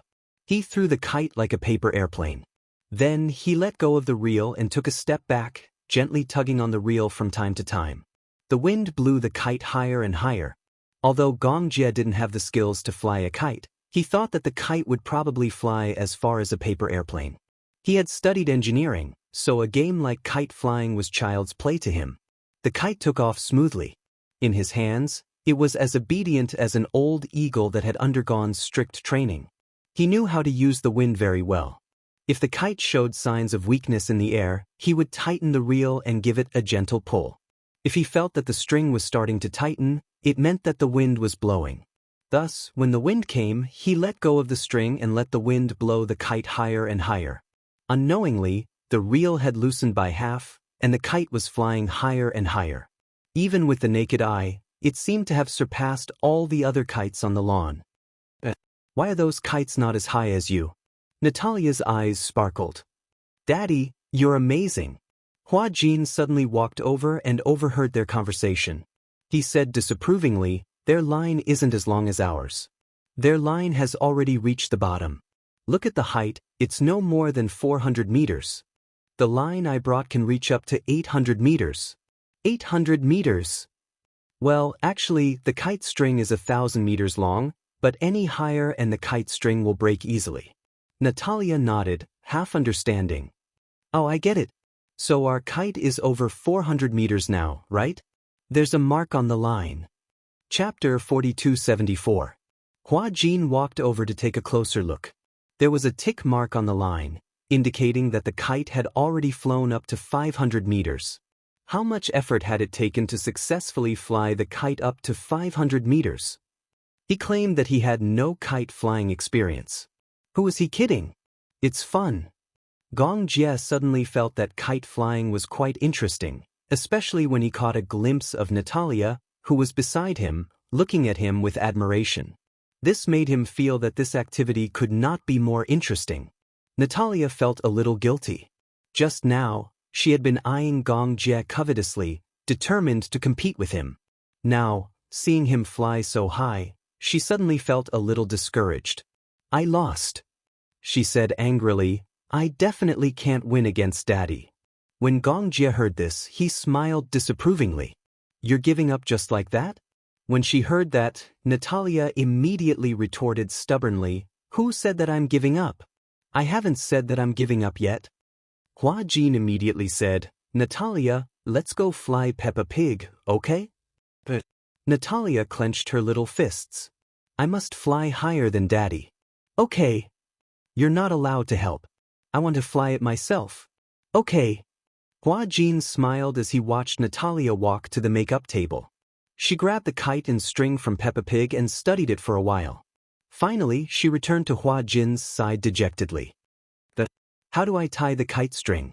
Didn't she say that she would do it herself and that she did not need help? Hua Jin gave her a look of disdain. Natalia could not ignore the ridicule in his eyes. She immediately defended herself seriously. Tying the string. It's just tying the string. It's not considered helping. But if you say it's not counted, then it's not counted. Hua Jin did not know whether to laugh or cry. He squatted down and placed the kite on the ground. He threaded the string back and forth with both hands and quickly tied the string. Gong Jie watched the entire process and suddenly smiled. I couldn't tell that you're quite clever with your hands. I was the one who tied your kite. You're really amazing, he said casually. It was unknown if he was sincerely praising her. Hua Jin felt uncomfortable listening to it. He fixed the string and handed the kite to Natalia. He patted her head gently. Go! Natalia lifted the kite and flew it in the same way her brother had done earlier. Alas, she was short, which was quite a disadvantage. No matter how she tiptoed, there was still a height difference between her and her brother. She turned to Hua Jin and said, Stand a little to the side. Don't block my wind. Hua Jin had a face full of question marks. How could he block her attack with his body? However, he still obediently retreated to the side. Natalia threw the kite, but it crashed into the grass like a plane. Duang. Natalia's face darkened immediately. She looked resentfully at the kite in Gong Jie's hand that was flying higher and higher. She complained, We're different. Ha! Hua Jin could not hold it in anymore. He was not afraid of offending Natalia and laughed mercilessly. Natalia, you're too cute. You didn't throw the kite on the ground. You threw it into the wind. Natalia's face continued to darken. Stop laughing. Hua Jin tried his best to hold it in. His face was red from holding it in. Let me help you, okay? Chapter 4275. Alright, you play by yourself. Hua Jin saw that Natalia insisted on playing by herself, so he walked to the side and sat on the ground. He watched as Natalia ran around with the kite in her hand. The kite in Gong Jie's hand was already very high, and it was getting higher and higher. Coupled with the cute design of the kite and the exquisite workmanship, it attracted the attention of the other kite flyers on the lawn. Dad, look, that kite is so high. Brother, I want to fly it that high too. No, we have reached the end of the rope. This is the highest we can fly. Then how can he fly his kite so high? That means he bought the rope for a long time. That Dubai is so cute. Why is our kite so ugly? If there was no comparison, there would be no harm. As the saying goes, you get what you pay for. This saying was not wrong. Other people's kites were bought from supermarkets or supermarkets. Most of them were tourists from Sunling Park. When they came out of the park, they saw someone pushing a cart selling kites on the lawn. So, they went up and bought a kite to fly. Hua Jin's kite, however, was bought from Liji Holdings' flagship store. Apart from being able to fly like an ordinary kite, it was also equipped with an AI system. Furthermore, its workmanship was solid, which meant that no matter how high it flew or how strong the wind was, it would not break. Gradually, Gong Jie noticed that there were a lot of people around him. Parents were holding their children's hands. There were also a few young girls and boys around him. However, they were all looking at him differently. The children were envious of the kite in his hand. It could fly so high. Then, they looked at the kite that he had picked up with a broken string. The young girls, on the other hand, were looking at Gong Jie with mesmerized eyes. They did not move an inch away from him. Blue sky, white clouds, green grass, and this handsome man. Gong Jie's appearance had, without a doubt, attracted a lot of attention. The guy flying the kite is so handsome. This is the first time I've seen such a handsome man in real life. Is he an internet celebrity? Or a celebrity? He's so tall. Could he be a model? His features are so sharp. He doesn't look like a celebrity. It's a pity that he's not a celebrity. Hua Jin saw that more and more people were gathering around. He immediately picked up the mask and put it on, for fear that others would recognize him as Hua Jin. Although he had already retired, his fan base was still very popular. Therefore, he had to be careful every time he went out. Hua Jin's popularity in the country was very high. He had acted in several phenomenal TV series, especially with Lethal Beauty. His popularity had reached a new level. In daily life, many people knew him. Actually, he didn't have many fans, but people had a herd mentality. As long as it was a celebrity, whether they knew him or not, they would surround him and ask for a photo. Fortunately, Gong Jie attracted most of the attention, so not many people noticed him. Hua Jin wore a mask and hid on the other side. After a while, the crowd grew larger and larger. Gong Jie came back to his senses and realized that he had been surrounded by a group of starry-eyed women. Handsome, where did you buy your kite? Chapter 4276. How did you manage to fly your kite so high? I can't fly my kite high enough, and it always falls down for no reason. Cutie, can you teach me how to fly a kite? A group of women surrounded Gong Jie and chattered away. Some even tried to seduce him, and some even took out their phones to open WeChat's QR code, wanting to add Gong Jie as a friend. In front of such a handsome man, many of the women couldn't care less about their modesty. They blushed and mustered up their courage to strike up a conversation. Gong Jie was confused. He had been too focused on flying the kite earlier and hadn't paid attention to the women around him. He didn't know when, but he had been drowned by the sea of people. Natalia finally managed to fly the kite, and from the corner of her eye, she saw that there was a crowd of people dozens of meters away from Gong Jie. Gong Jie held the kite string in his hand, but he couldn't break through the crowd. She saw that the women were all rubbing their hands, eager to strike up a conversation with Gong Jie. Although she was still young, she knew that her daddy was being targeted by other women. With this heroic silhouette that was rarely seen in the secular world, it attracted bees and butterflies. However, Natalia couldn't allow Gong Jie to be coveted by others. She pursed her lips, thought for a moment, and walked toward Gong Jie with the kite in her hand. First, she was blocked out of the crowd. Natalia held the kite up high and pouted. Daddy! Daddy! She carefully tried to break through the crowd. Excuse me, why are you all squeezing here? Daddy. Hearing Natalia call for Daddy, the people around her noticed the little girl and were surprised. Oh my God! This little girl was so cute. Some sharp-eyed people even noticed Natalia's purple eyes and were shocked. Why are this girl's eyes purple? Could it be that she's wearing contact lenses? That's right, how can there be purple eyes in this world? Whose child is this? Her parents are too much. She's so young, but they put purple contact lenses on her. That's too much. What if her eyes get damaged? She seems to be calling someone daddy. Who is it? Whose child is that? Come and claim it. This child is so small. Be careful, don't squeeze her, don't step on her. The crowd began to spread the word. Gong Jie immediately fixed the reel to the hook on the ground and walked over to Natalia. Excuse me. As he walked over, the crowd automatically parted to make a path for him. When Natalia saw him, she threw herself into his arms and sobbed in a voice that she had never used before. Daddy, sob, why can't I fly my kite? I'm so angry. Gong Jie had never seen Natalia act so coquettishly. She threw herself into his arms and opened her arms for a hug. He obediently picked her up, which was equivalent to admitting that he was Natalia's father. At this moment, the expressions of the people around them changed. Shock, astonishment, disbelief. Especially when they saw the little girl hugging Gong Jie and calling him daddy, they were even more shocked. What? This little brother was already a father. He looked so young, like he was in his 20s, but he was already a father?